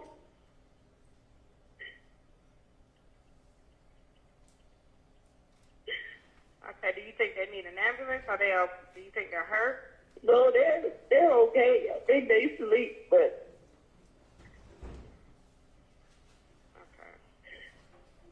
And what color shirt and pants do you have on? I have on black everything with a Wendy's visor on when I'm standing outside. Are you black, white, Hispanic, or Asian? I'm black. Did he say where he was going? No, he just sped off because we was arguing because he's not trying to let me in the house, and it's cold out here, and he's not trying to let me in the house, so he just pulled off, but I had just pulled up here. Okay, what's your name? Can that be anonymous? Because I don't want him to know who called on him, because then he's going to try to do something crazy to me. Okay, so because of the situation, I mean, you won't be able to remain anonymous because you have to speak with an officer. If your kids are inside, they're in there by themselves. Someone is going to have to be there to speak with an officer. Yeah, I'm going to be here. I'm standing outside, but... Yeah, so, I mean, there's no way you can remain anonymous because you actually have to speak to an officer. So basically, remaining anonymous is saying that you don't want to speak with them at all. My name's Passion. You said Tasia? Passion. Passion. And what's your phone number? 678 396 9264. That's 678-396-9264. And you don't have a key to the house, correct? No. Okay. Is there a gate code or anything we need to get inside? No. Okay, we'll get an officer out. Okay, thank you. You're welcome. So, do you recall after making that call, the defendant pulling up to the home? Yeah. What vehicle did he arrive in? It was my truck. What? Describe your truck to us. What was the color, make, and model? It was a 10 Tahoe. Was that the only car y'all had? Yes. And do you recall him saying that you could come into the house once police arrived? Mm-hmm. Did you go into the house? No. Why not? Because he sounded like he was going to do something to me. I told the police said, he's telling you come in, but he was telling me, he said, come on in here, Nicole, come in here, yelling. And I already knew how it was going to go. So I said, do you not see how he's yelling? He's going to do something to me once y'all leave. What did you think he would do? I thought he was going to hit me or something. So where did you spend that night? I stayed across the street at the neighbor's house. So the car that you described, the 10 Tahoe, did you ever have to sleep in that car? Yes. Why? What would happen for you to have to sleep in the car? We would argue, or my kids would do something to mess up his house, because he always said it's my house and you're just here. That's what he would tell me.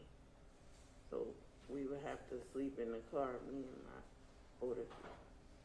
Do you recall the longest time you had to sleep in the car with your older 3 kids? It was like 2 days.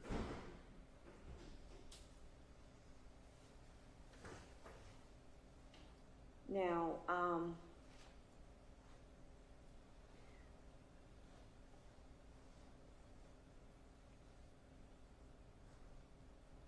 let's talk about that call was in October 26th of 22, correct? Yes.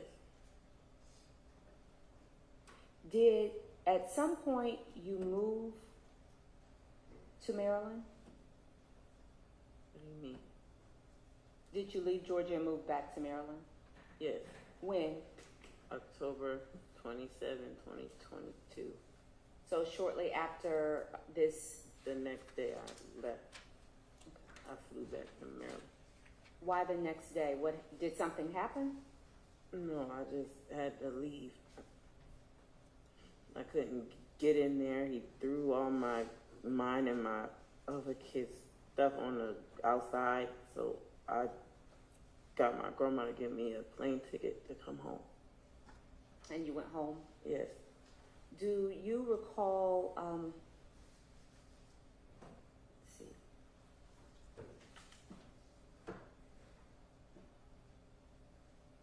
Do you recall him being abusive towards you before you left to go back to Maryland? Do you recall if your grandmother or your mother took any pictures of you? Yes.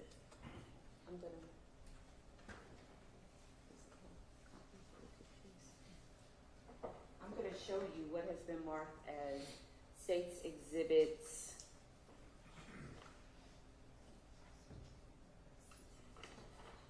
16, 17, 18, and 19.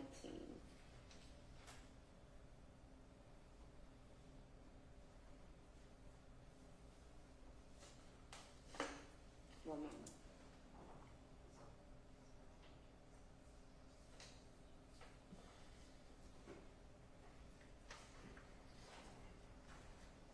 Take a look at these pictures and then when you're done, look up, please.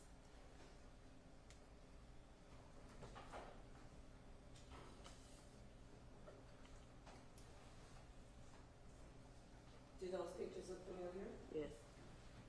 And who is in those pictures? That's me. Do you recall who took these pictures? My mom. Your mom. Do you recall looking in the mirror at yourself before your mom took the pictures or after? Yes.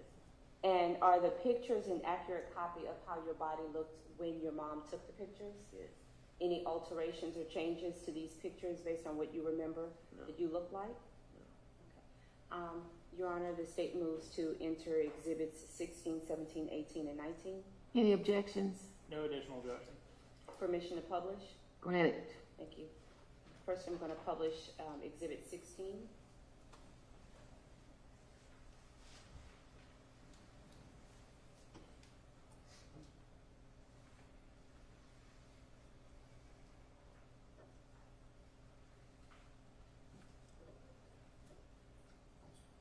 And who is in this photograph? Whose back is this? That's me. And this is the picture that who took? My mom. And why did your mom take this picture? Because of bruises. State's Exhibit 17. Who is that in the picture? That's me. And why did your mom take this picture? Because bruises. Where? On my eye. State's Exhibit 18. What are we looking at here? That's my side. And the brown areas on your body, what are those? All bruises. Do you recall how you got those bruises? Yeah. How? Rodney McWay hit me with whatever he could find. He beat me with whatever was in his possession at that time. What do you know what type of objects he would use? I know he used a broom, a toy, whatever was in his reach. And do you recall, these pictures were taken after you had gone back to Maryland, October 27, 2022, correct? That happened before. But your grandmother took the pictures when you were in Maryland. My mom took them. Your mom took them. Yes. Do you remember when you got the injuries? Do you remember when he beat you? That had to happen. It happened before those pictures was taken, before I left, but I can't remember the day. Okay. You can just remember before you left. Yeah. Do you recall if this beating in particular is what convinced you to leave? I don't know, this one, yes, this is one of the reasons why I left. What were the other reasons? Just the constant arguing and making it seem like I'm less of a person. That's all of it. But this is one of the major reasons why I left. How would he make you seem like you were less than a person? Because he would make me feel like I didn't belong, like I didn't do anything, and that I was just there, nobody cared, and it just didn't feel like anything. I just felt lost. Did you believe him? When he told me, Yes. I started to. Why? Because I didn't have anybody to talk to, and I started to believe that I wasn't nothing. Do you still believe that today? No. What changed? I got out of a situation. That's what changed. I believe I'm stronger now than what I was before. Good for you. Finally, State's Exhibit 19. What are we looking at here? That's my upper back. The other side of your back? Yeah. Do you recall what he used to cause these bruises? The broom or a toy, whatever he could find. And you never called the police after this incident? No. Okay.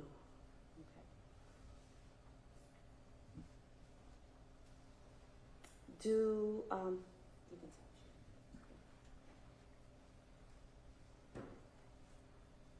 Now, at this time, as of October 27th, 2022, you're in Maryland. Where are your three older children? They were in Maryland already. Okay. And where were your three younger children? With Rodney McVeigh. Why?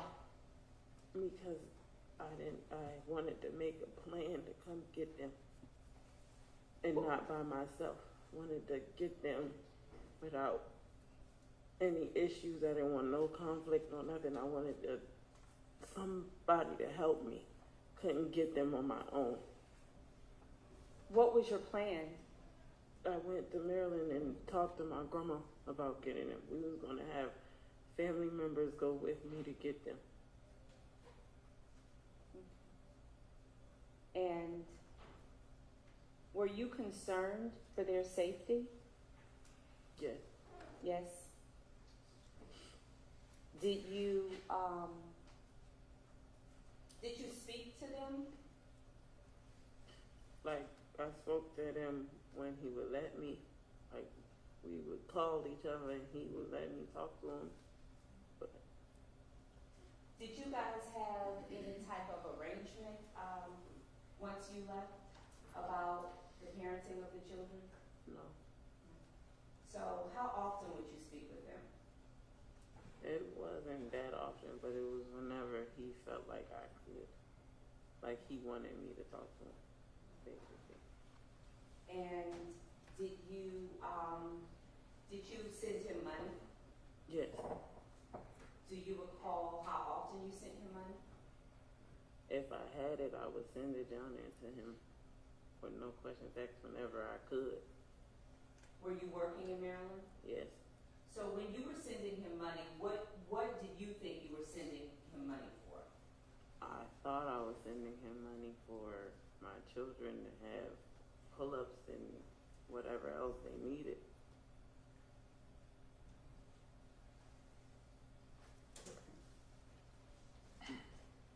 Is there any time that you stopped sending money? Yes.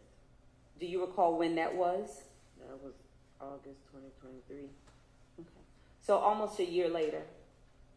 Why did you stop sending money?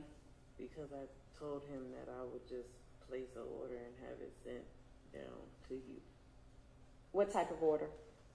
A food order, or even for pull-ups and wipes and stuff. I would place it and have it delivered to you. So that would be instead of sending money, send things? Mm-hmm. Why? Why did you want to do that? Because he started asking for money more frequently. Like every day he would ask me for a different amount.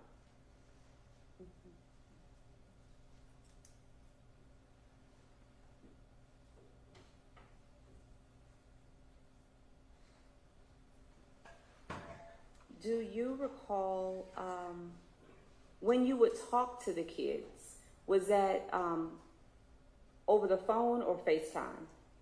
We would be on video call. Video call? Yes. And how did they appear to you during those video calls? So they were happy to see me and happy to talk to me.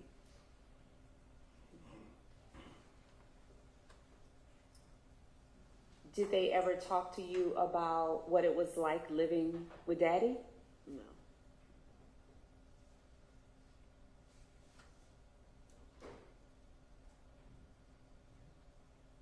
Did they ever tell you anything about what they did every day, their routine?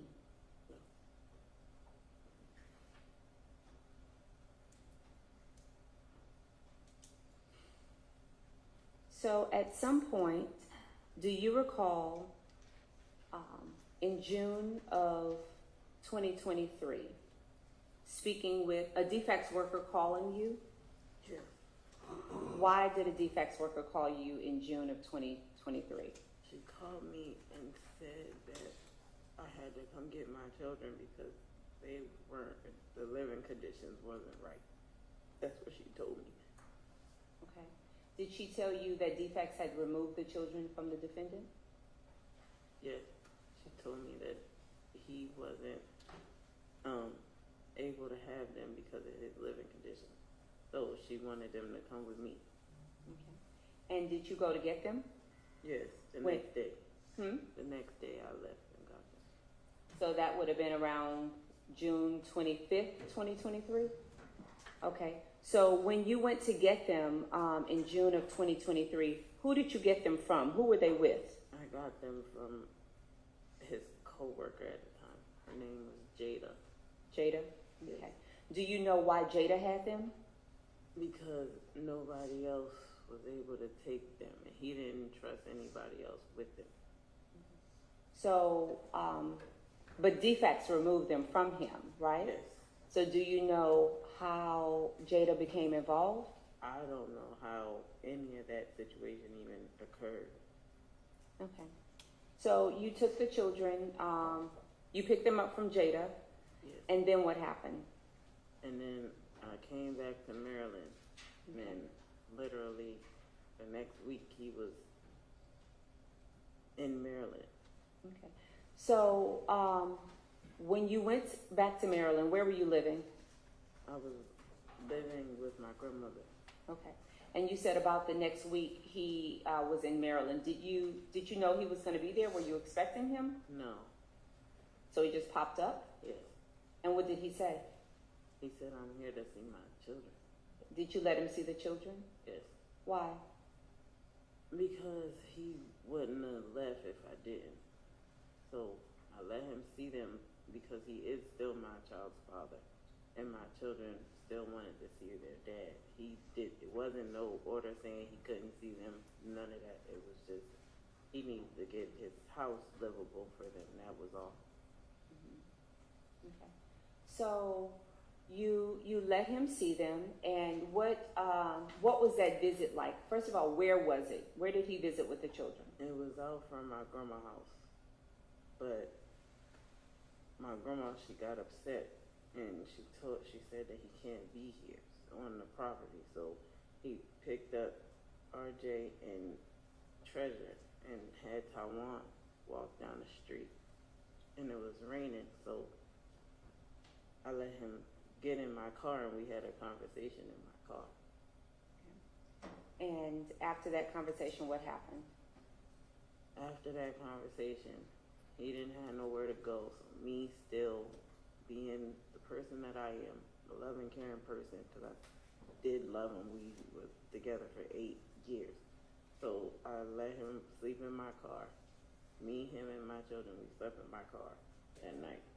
The next day, I went to work, and I let him have my keys to my car because he wasn't letting my kids go back to my grandma's house. And I let him have the keys to my car so he can turn the air on because it was hot. And he took my car and my children and didn't bring it back. So, it was your understanding he would just sit in the car with the kids? Yes. Did you ever tell him that he could leave with the kids? I never told him anything. I never told him that. No. Did you know that he was going to leave with the kids? He had texted me and said that they're hungry, so he was going to go get them something to eat. And where I stay is food places all around, so he could have came right back. Mm-hmm. But after that, he didn't tell me where he was going. No. When did you ever hear from him? I heard from him when I got off, and he told me. I'm sorry, you said when you got off, so you were at work when this happened. Okay. I was at work. Mm-hmm. So I called and I asked him why he wasn't there yet, because he knew I got off at a certain time. He wasn't there. He said, I'm coming. And I sat and I waited for a while. Where did you wait? In the lobby of my job. Okay, so he was supposed to pick you up from work? Yes. Okay. So did he ever show up? No. I ended up walking to my grandmother's house and calling him, trying to figure out where is my car and where is my children. And did he ever answer? He answered, but he ain't never told me where they were until later that night. What did he tell you later? That he went and talked to his mom, and his mom putting him in a hotel. And he's staying in D.C. That's what he told me. He told you he was staying in a hotel in D.C. with the children? Yes. And what did you tell him? And I told him that I needed my car because we were supposed to go to Alabama. Who is we? Me and my children were supposed to go to our family reunion the next day. Did you ever give him permission to keep the kids? No. Did he ever bring them back? No. Was that the last time you saw the kids? Yes. What did he tell? Where did he tell you he was going, or what did you think was happening with the kids? He told me that his mom was helping him figure it all out. Figure what out? Figure out where they were going and stuff. So when he told me that, I just was like, I'm about to call defects, police, all of that. So I called the police, and they told me they couldn't do anything because he's the biological father. Which you called the police where? In Maryland. Okay. You have heard that call, correct? Yes. And the call that you heard, is that an accurate copy of the call that you made to Aberdeen Police? Yes. Okay. Was it altered in any way? No. Your Honor, the state moves to tender Exhibit 20 into evidence. That's the 911 call that Passion made to the Aberdeen Police Department. Any objections? No objection. And permission to publish? Granted. Your Honor, the state and defense has agreed to not play a certain portion of the call, so we're going to play the portion that we have agreed upon. Okay.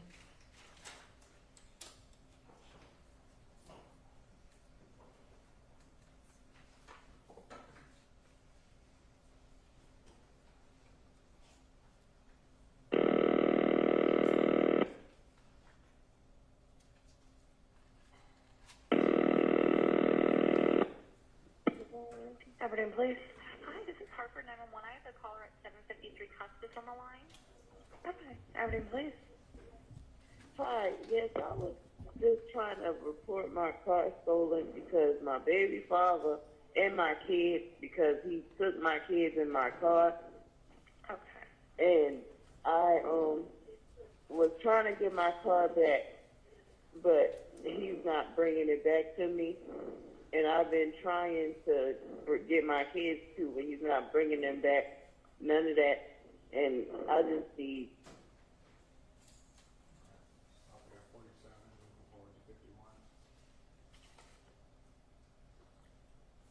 And you need to put on the record the start time and the finish time of the part of the recording you're playing. So it started at 0. We played to the 47-second mark. Then we stopped it, and now we are at the 52-minute mark or 52-second mark. And he's not trying to bring me my car or my kids back. So I just need, and I don't know where he is or what. I don't know, because he took it to D.C. Okay, and he's the Rodney McWay subject? Yes. Okay, and the vehicle is a 2010 Ford Flex with temp tags on it, white in color? Yes. Okay. I Do you don't have know the temp number, though. Okay, is the vehicle solely registered to you? Yes. And only you, correct? Yes. Okay. What day, when did he take the vehicle? Yesterday. Yesterday. While I was working. So around what time would have that been? Like 3. In the afternoon? Yes.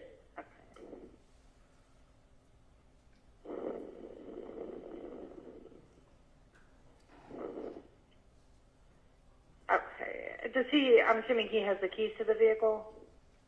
Yes, because I had, because he had my kids in the car, and it was hot, so I let him use my car keys to turn the air on and stuff, and he ended up in D.C. I didn't even know he was going. Okay.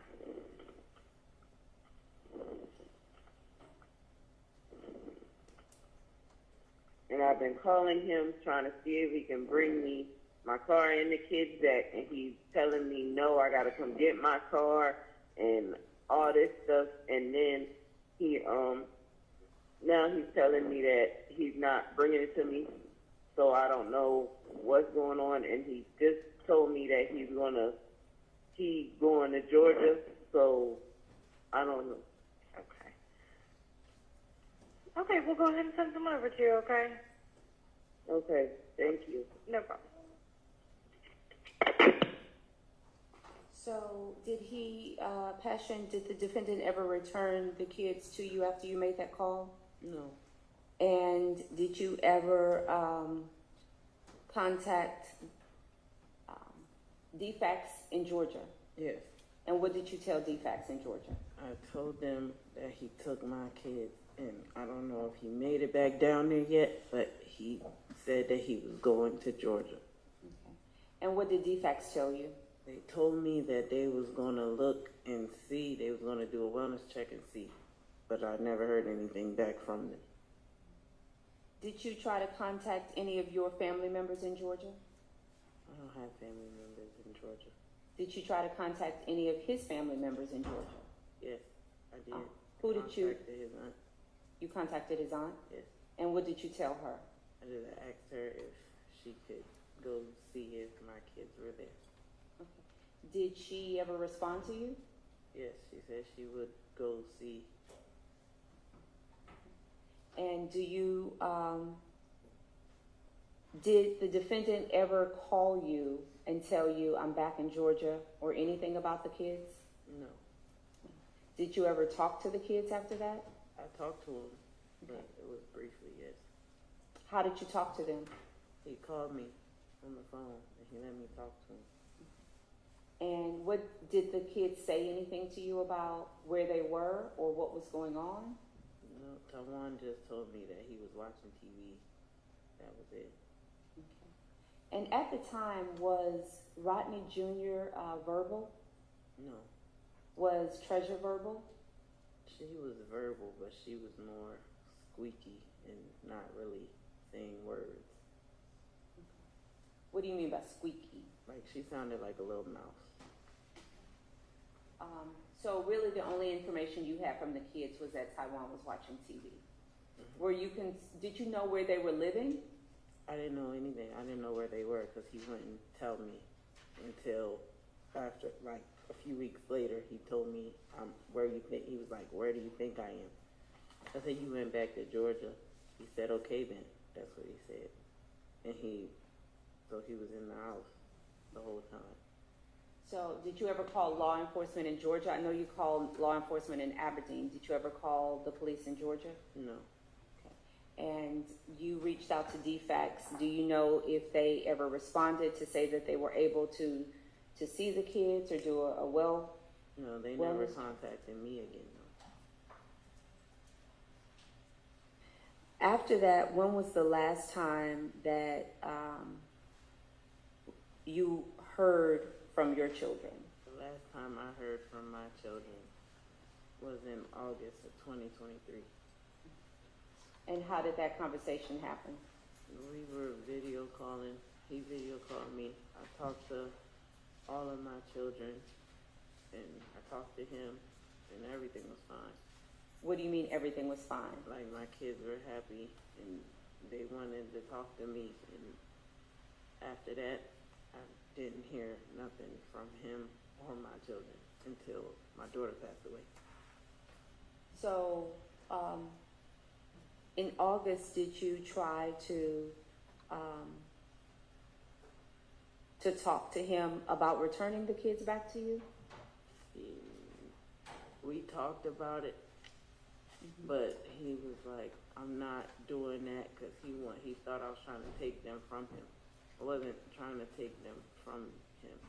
What were you trying to do? All I wanted him to realize was that we can have joint custody, but you need to get it together so where they can be living with you, because they told me his living conditions wasn't right. That's all I was saying to him. So you wanted him to basically have better conditions if he was going to keep the kids? Yes.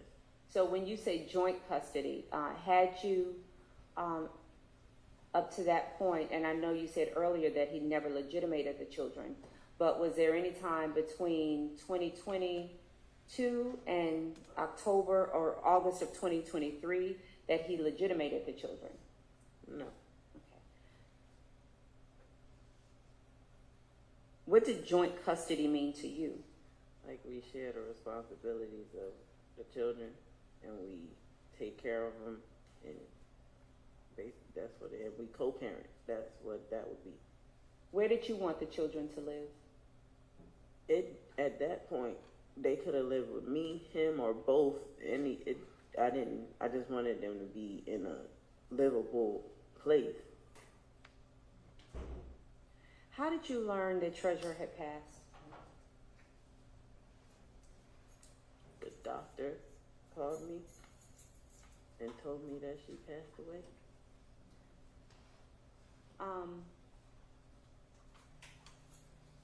Did she tell you how she passed away or the circumstances of her death? No, she just told me. She said, I need to talk to the mother of Treasure McWay. And I said, this is her. And she said, your daughter came to the hospital unconscious, and we tried to resuscitate her, and she didn't make it. She didn't tell me anything else, and she just was like, I'm sorry for your loss. That's what she told me. What did you do after you got that call? I broke down. I broke down and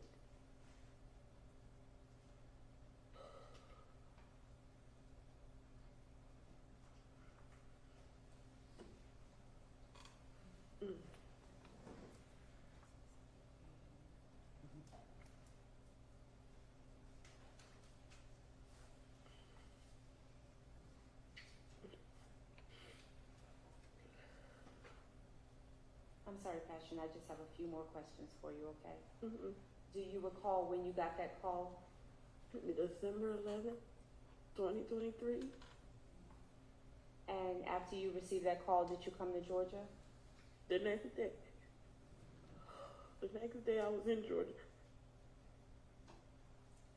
And where was Rodney Jr. in Taiwan? At the hospital. Do you know why they were in the hospital? No. They were just in there. Did you talk to a doctor in the hospital? Yes. When you say they were at the hospital, were they admitted into the hospital? They were admitted to the hospital. I don't know the reason why, because they were with a neighbor before, and I guess they had to go get checked out at the hospital. I don't know, but they wasn't sick or anything. Now, I know you said that Rodney Jr. wasn't verbal yet, but Taiwan, did he tell you what happened? No. Did he say anything about Treasure? He said that Treasure was laying on the bed. That's all he told me, that Treasure was laying on the bed. Did he tell you anything about anything that the defendant did to Treasure? No. Did he tell you anything about anything that the defendant did to him? No. And other than saying Treasure was laying on the bed, is that all he said? He was more so happy, and he told me something about his tooth. He said his daddy knocked his tooth out. But that Taiwan told you that his daddy knocked his tooth out? Yeah, I said my daddy knocked my tooth out. That's what he told me.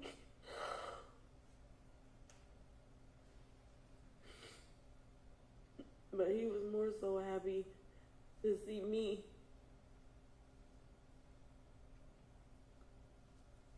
Were you able to take them back with you right away?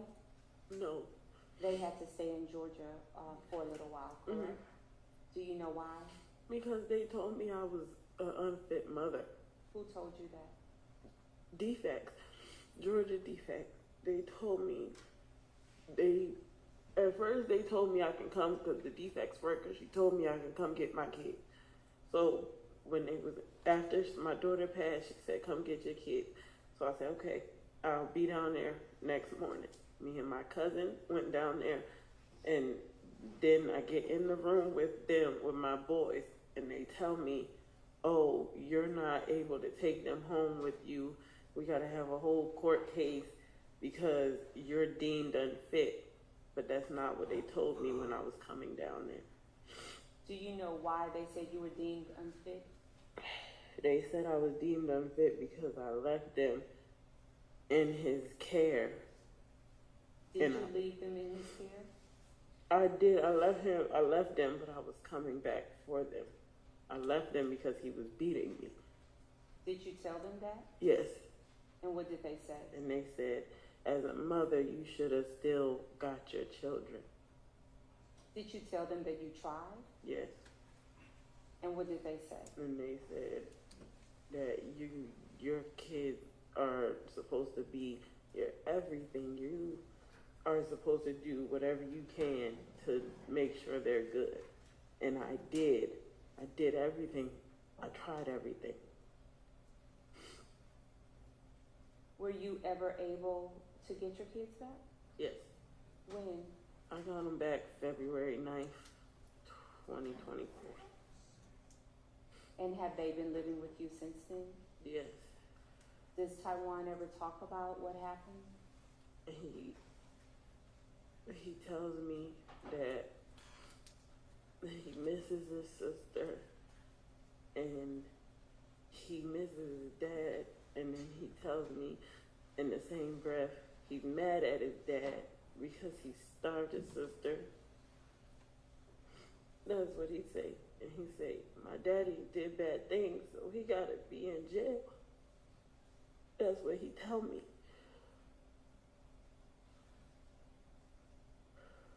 Is Taiwan in therapy? Yes. How is that going? It's going good. There's a lot of talk about his father and mainly his sister now He's been talking a lot about his sister. A lot, every day, actually. He's been talking about his sister. Just the other day, he had 3 bags of chips and he was on his scooter. And he said he went to the corner and he not allowed to go to the, he said, I'm taking these to my sister. How old is Taiwan now? He's 7. Is he in school? Yes. What grade is he in? Kindergarten, going to 1st. Has he had any challenges with school? Yes. What are those challenges? Like, it's hard for him to pay attention in class. So he'll need like a extra teacher to help him. But he's getting much better. What about his epilepsy? His epilepsy, he takes his medicine every day, so that's fine. But does he still have seizures even with the medication? No. So he hasn't had one since he's been on his medication? Yes. What about Taiwan? Rodney Jr., RJ. Does he ever talk about what happened? Well, no. I don't even think he really remembers. Because he was how old at the time they treasured? He was 3. Does he remember his dad? Yeah. He remembers him. I show him pictures. He'd be like, that's Daddy. Why do you show him pictures? Because that's still his father. He needs to know who his father is. Have you talked to the defendant since Treasure died? Yes. And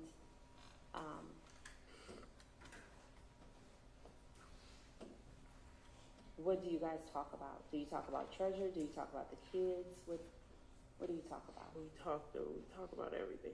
Like, we talked about the kids, Treasure, us getting back together. That's what we would talk about. Have you gotten back together? No. Do you want to get back together? No.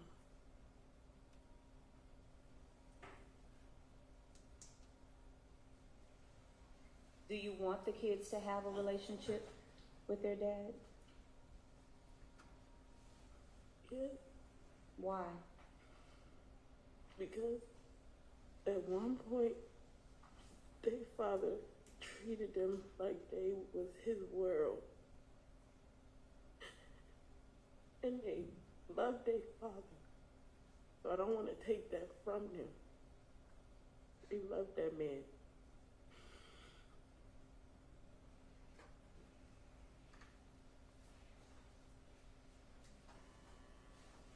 Thank you, Passion.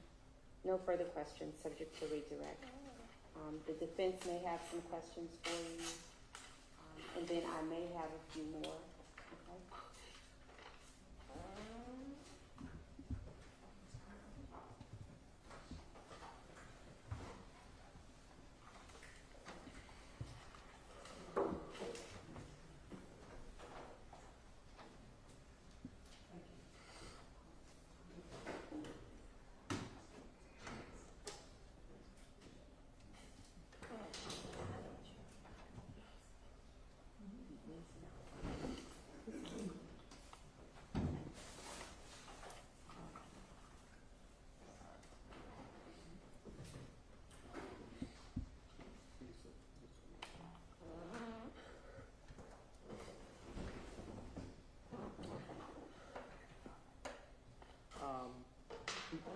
Essentially, my name is Cameron Mackey. I'm going to ask you a few questions.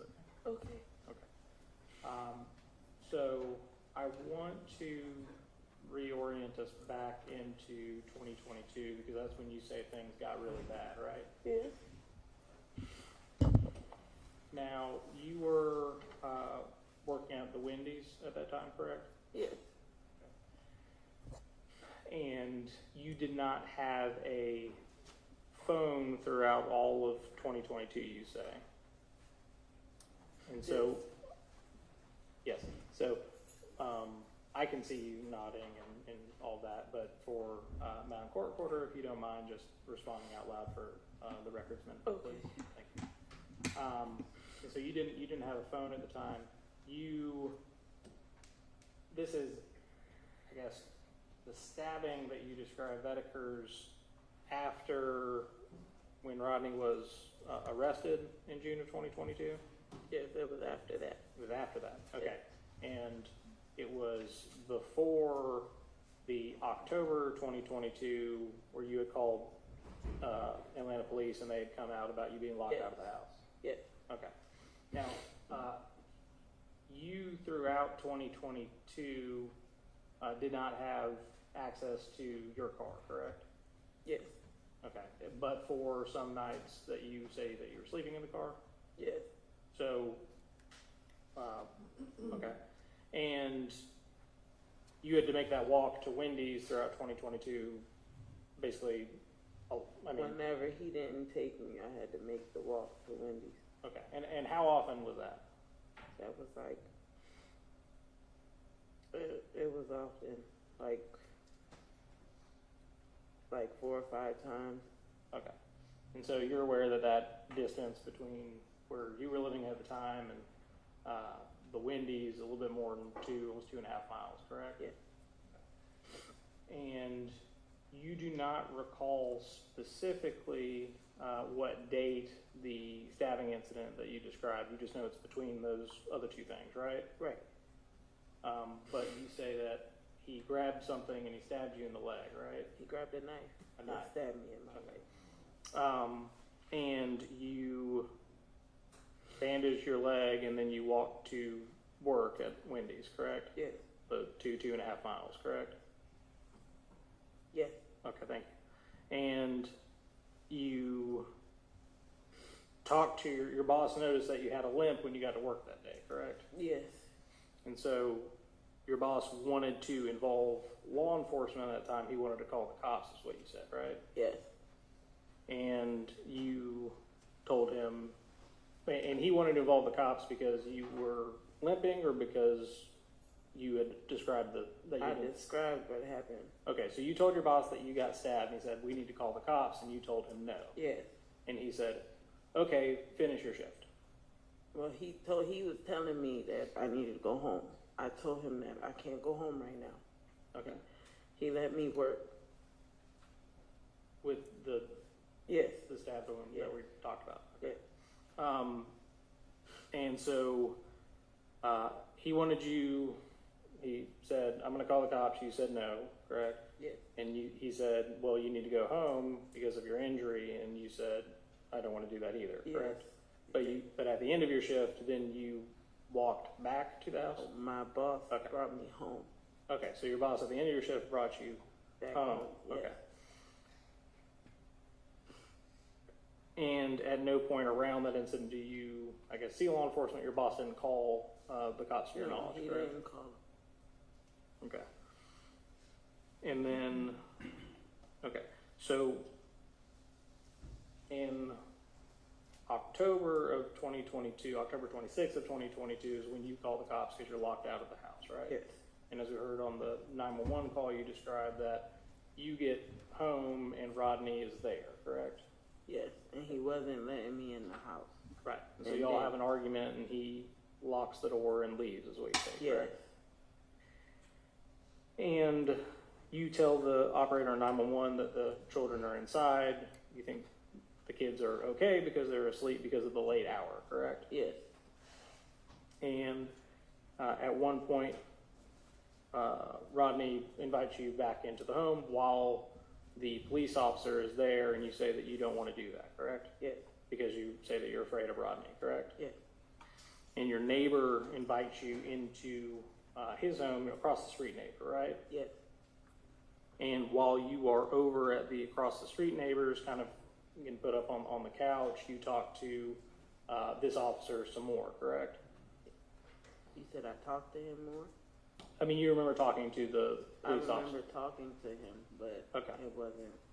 And you remember, because you told 911 and you told the officer about the kids were locked inside the house, Yes. correct? And they ask you, and the 911 operator asks you about the kids, and you tell them you think they're okay because they're probably asleep, right? Yes. And when the officer asks you about the kids because you told you told the officer that you were afraid of Rodney. You're afraid that he was going to hit you, right? Yeah. And you remember when the officer asked you, okay, but what about the children? You remember that? He asked me that. Okay. You're saying that he did not ask you that? Yeah, he didn't ask me that. Okay. So it is your testimony that he didn't ask you about the children? Yes. Okay.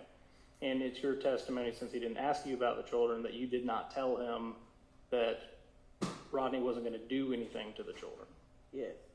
Okay. So your testimony is that you denied telling the officer who responded that night that Rodney wasn't going to do anything to the kids? Yes, because he didn't ask me anything about them. Okay. Now, it is sometime after that, after October 26th of 2022, and let's say the beginning of December, sometime in that time frame is when you leave to go to Maryland? I left October 27th. You left October 27th? Yes. Okay. So the photographs that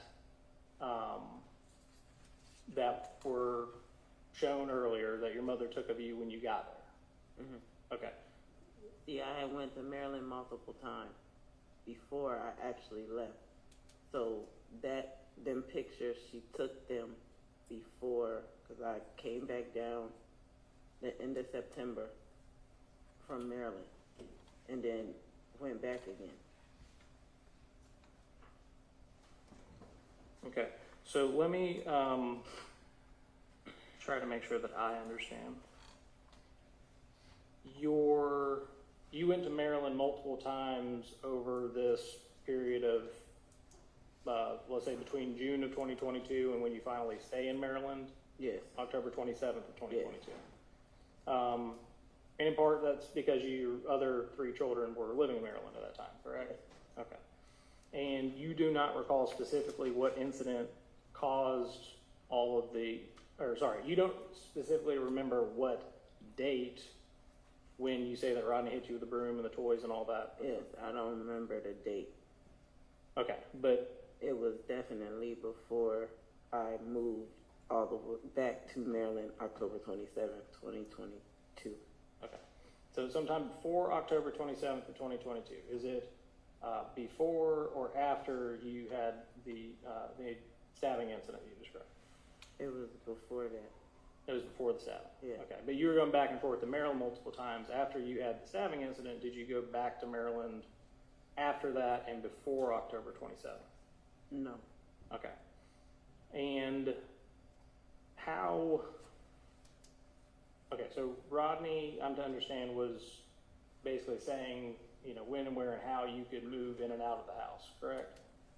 And he was not letting you drive the car, correct? Right. Okay. And how were you getting to and from Maryland? I was flying. My grandma would fly me out. Okay. So you were in communication with your grandma throughout this period that you're figuring out the logistics going back and forth to Maryland, correct? Yes. Okay. And so when did you tell your grandma that you had been stabbed by Rodney? I didn't tell her that. Okay. She didn't know I was stabbed until I moved back up there for good, because she seen the mark. She saw a scar on your leg? Yes. Okay. And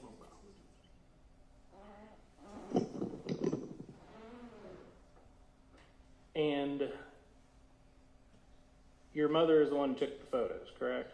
Yes. Okay, and so she was, at the time, you had told her why or how that happened, correct? Yes. All right. And you also never told your mother about any time that you got stabbed, correct? No. Okay. And so those photos were taken from an incident that occurred after June of 2022, but before whenever the stabbing occurred. Okay. And we don't remember what date that trip to Maryland was with the pictures with the bruising, correct? It was, okay, so I went to Maryland in September, and I came back the end of September of 2022. Okay, so and that's when those pictures were taken. So the end of September is when that happened now? That's either the end of September or the middle of September, but I came back down to Maryland the end of September. So she took them before I came back from Georgia. To Georgia. Okay. And so, presumptively, the purpose for taking those photos was so that they could be shared with someone like law enforcement, correct? Took them and showed them to the defects caseworker that I had. Okay.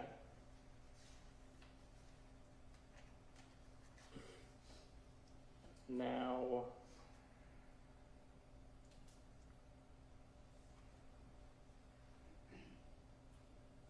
you're saying that in October, I believe that your testimony on states correct, was that October 27th of 2022 is when you basically the proverbial straw on the camel's back. There's the incident that you said in the pictures is a big part of it, but a part of it, right? Mm-hmm. Although that happened some, month and a half before. Yeah. Okay. And all of the bickering and the arguing and all the other things you described kind of adds up to why you choose that day to leave. Yeah. Okay. And your testimony at that time that you left and got yourself out of that situation, that you were concerned for the safety of Rodney Jr., Tajuan, and Treasure, correct? Yeah. Okay. And so you are living in Maryland from October 27th of 2022 since then, right? You never moved back to Georgia? Yeah, I didn't move back to Georgia. Okay. But from October 27th of 2022 to that June date, June 25th of 2023, you're having phone calls with your children during that time, correct? Yeah. You're having video calls with the children during that time, correct? You said of 2023, right?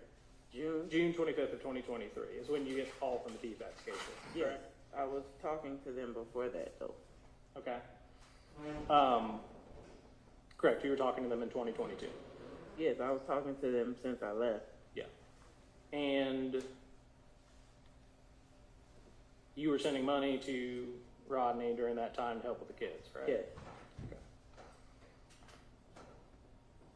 And it's not until such time as in June 25th of 2023 that the caseworker calls you and says that there are deplorable conditions in the household.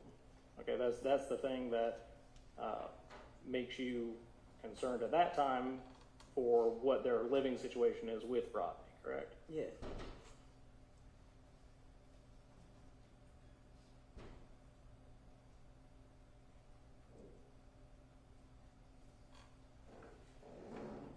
So June 25th of 2023 is when you get the call from defects. You drive down the next day to get the children, correct? Yes. And it is 11 days later that you call Aberdeen 911 and you say, Rodney's taking my car, he's got the kids, correct? Mm-hmm. So you said that Rodney popped up basically the next week. Do you know with any more specificity about how many days between when you picked up the kids and brought them back to Maryland and when you saw Rodney in Maryland? No. Okay, but just sometime the next week between June 25th of 2023 and July 6th of 2023? Yeah. Okay. And Rodney shows up at the house. He, like you pointed out, there's no order that he can't see the children, correct? Yes. But your grandmother, who is aware at that time of your history with Rodney, tells you in so many words, well, Rodney can't stay in my house. Yes. And so you let him get into your car, you let him stay in the car because he's not allowed in grandma's, right? Yes. And to facilitate his visitation with the children, the kids also join y'all in the car, right? Yes. And so you all sleep in the car over one night? We slept in the car one night. Okay. And so the next day you lend him the vehicle and he drops you off at work? No, the plan was he told me he was going to sit at my job and wait for me to get off. So I gave him the key to my car so that he can turn the air on. Mm-hmm. And then he texted me and said, they're hungry. I'm going to go get something for them to eat. Okay. So that is July 6th is when that happens. Mm-hmm. Okay. So y'all spent the night in the car on the evening of July 5th is what I understand. And so he was there, he arrived that day? Or he was there? No, he arrived, yeah, he got there that day. Okay. So he got there on July 5th, y'all spend the night in the car? Yes. Okay. And then the next day is when you all go to work and he says, I'll wait around, I'm going to go get food, and then that's the last time that you see him, is what your testimony is. Okay. And is grandma, I mean, when all the, her great-grandchildren are sleeping in a car that's parked on the street outside of her house? Yes. Okay. And what does she have to say about that? She wanted me to bring him in, but he didn't want my family around them. Okay. And so when grandma finds that out, she says, all right, good night. Like, sounds good. That's kind of how that... She said, y'all the parents, I can't force him to let me see them, but y'all need to figure it out. That's what she said. Okay. So...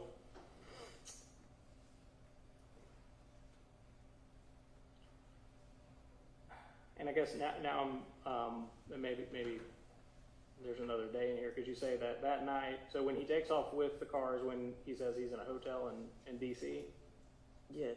Okay, and so for folks who aren't from the Aberdeen or capital area, how far is Aberdeen from D.C.? An hour and a half. Okay. And so he told you that his mom was helping him. Did you talk to her? I didn't talk to her.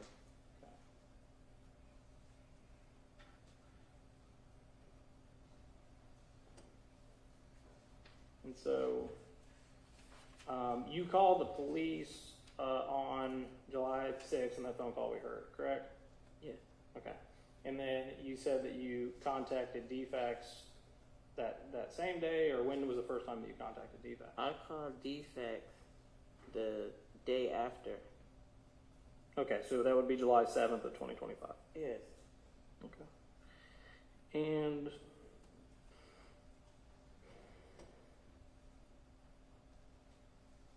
your concern at that time is that you don't know where the kids are, right? Yes. Okay. And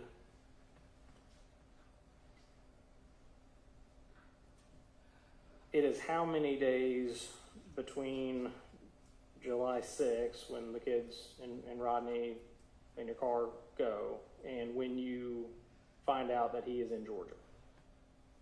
I found out he was in Georgia. It was like the end of July when I found out he was in Georgia. Okay, so a few weeks. Yeah. Okay, and so when you find out he's in Georgia, your concern is about the conditions of the home they're staying at, because it's the same place that they got taken from before, right? Yes. Okay. And you are still sending him money at this time, correct? Yes. Because it's not until after that last contact in August is when you stop sending him money, right? Yes. Okay.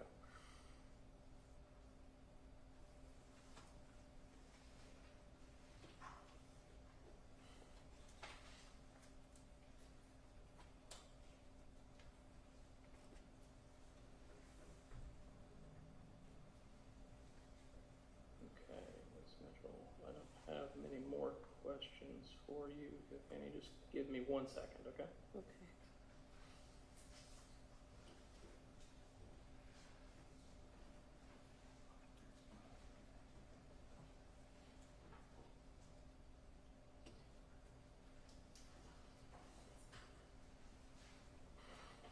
Okay, Ms. Mitchell, I don't have any more questions for you. Thank you. Okay, thank you. Anything on redirect? Yes, Your Honor, just a few.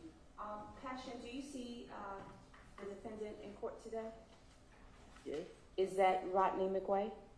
Yes. Okay, can you describe him by an article of clothing? He got a red shirt on. Your Honor, may the record reflect that the witness has identified the defendant in court. And did you ever argue with him about your family? Yes. What were the nature of those arguments? Because we would argue because he wanted me to have my family apologize to him about putting him out of their house. Putting him out of when? My grandmother's house. When? That was back in Maryland when we lived in Maryland. Oh, okay. So, did you guys argue about your family often? Yes. I'm going to object because I think this is a question outside of the scope of cross-examination. Your Honor, the defense asked about the grandmother and her home and why the circumstances of the defendant not going into the home of the grandmother. So I'm just going into that a little bit. But that was specifically tailored to the date in July 6th. I think this is getting back into things that are far predating the scope of what was in cross-examination. I'll sustain the objection.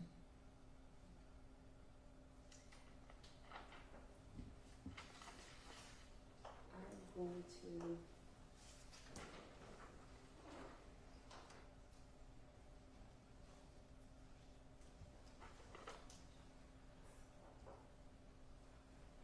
I'm going to show you what has been out for State's Exhibit 1. Do you recognize the person in that picture? Yes. And who is that?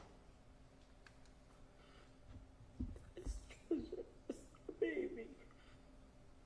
Your Honor, permission to enter State's Exhibit 1 into evidence. Any objections? No objection. And permission to publish. Granted.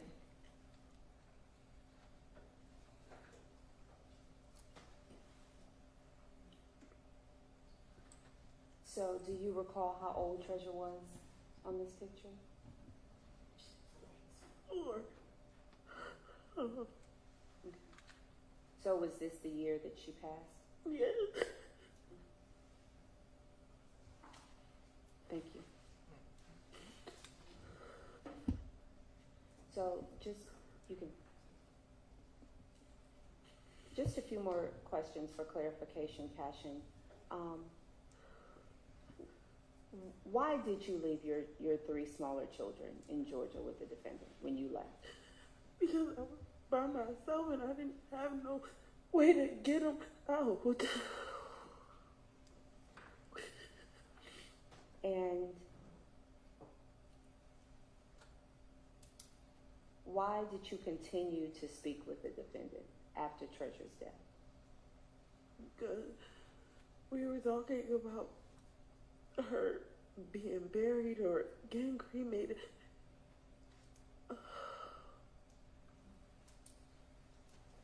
And you mentioned on cross-examination that you were going back and forth to Maryland. Why were you going back and forth? Why didn't you just stay in Maryland when you were in Maryland? Because my younger 3 were still in Georgia.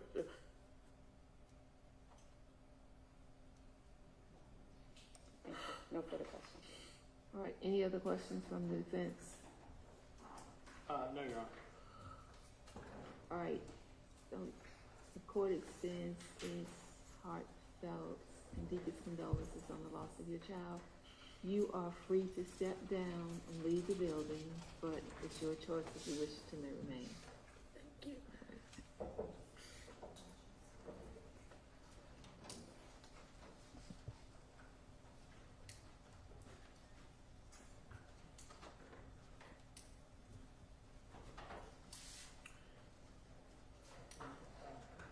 So this is a good stopping point for today. We will pick up tomorrow morning at 9 o'clock. I will remind you again, please do not discuss this case with anyone, including other jurors, family, or friends. Do not do any internet search. And please arrive tomorrow morning by 9 o'clock so we can get started.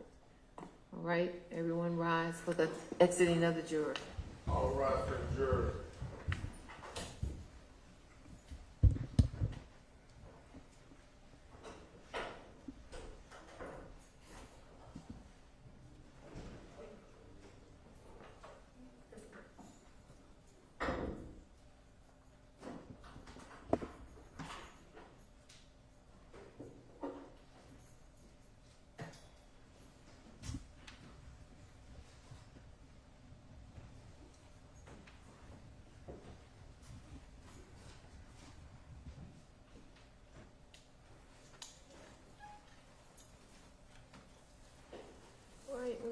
recess until tomorrow morning,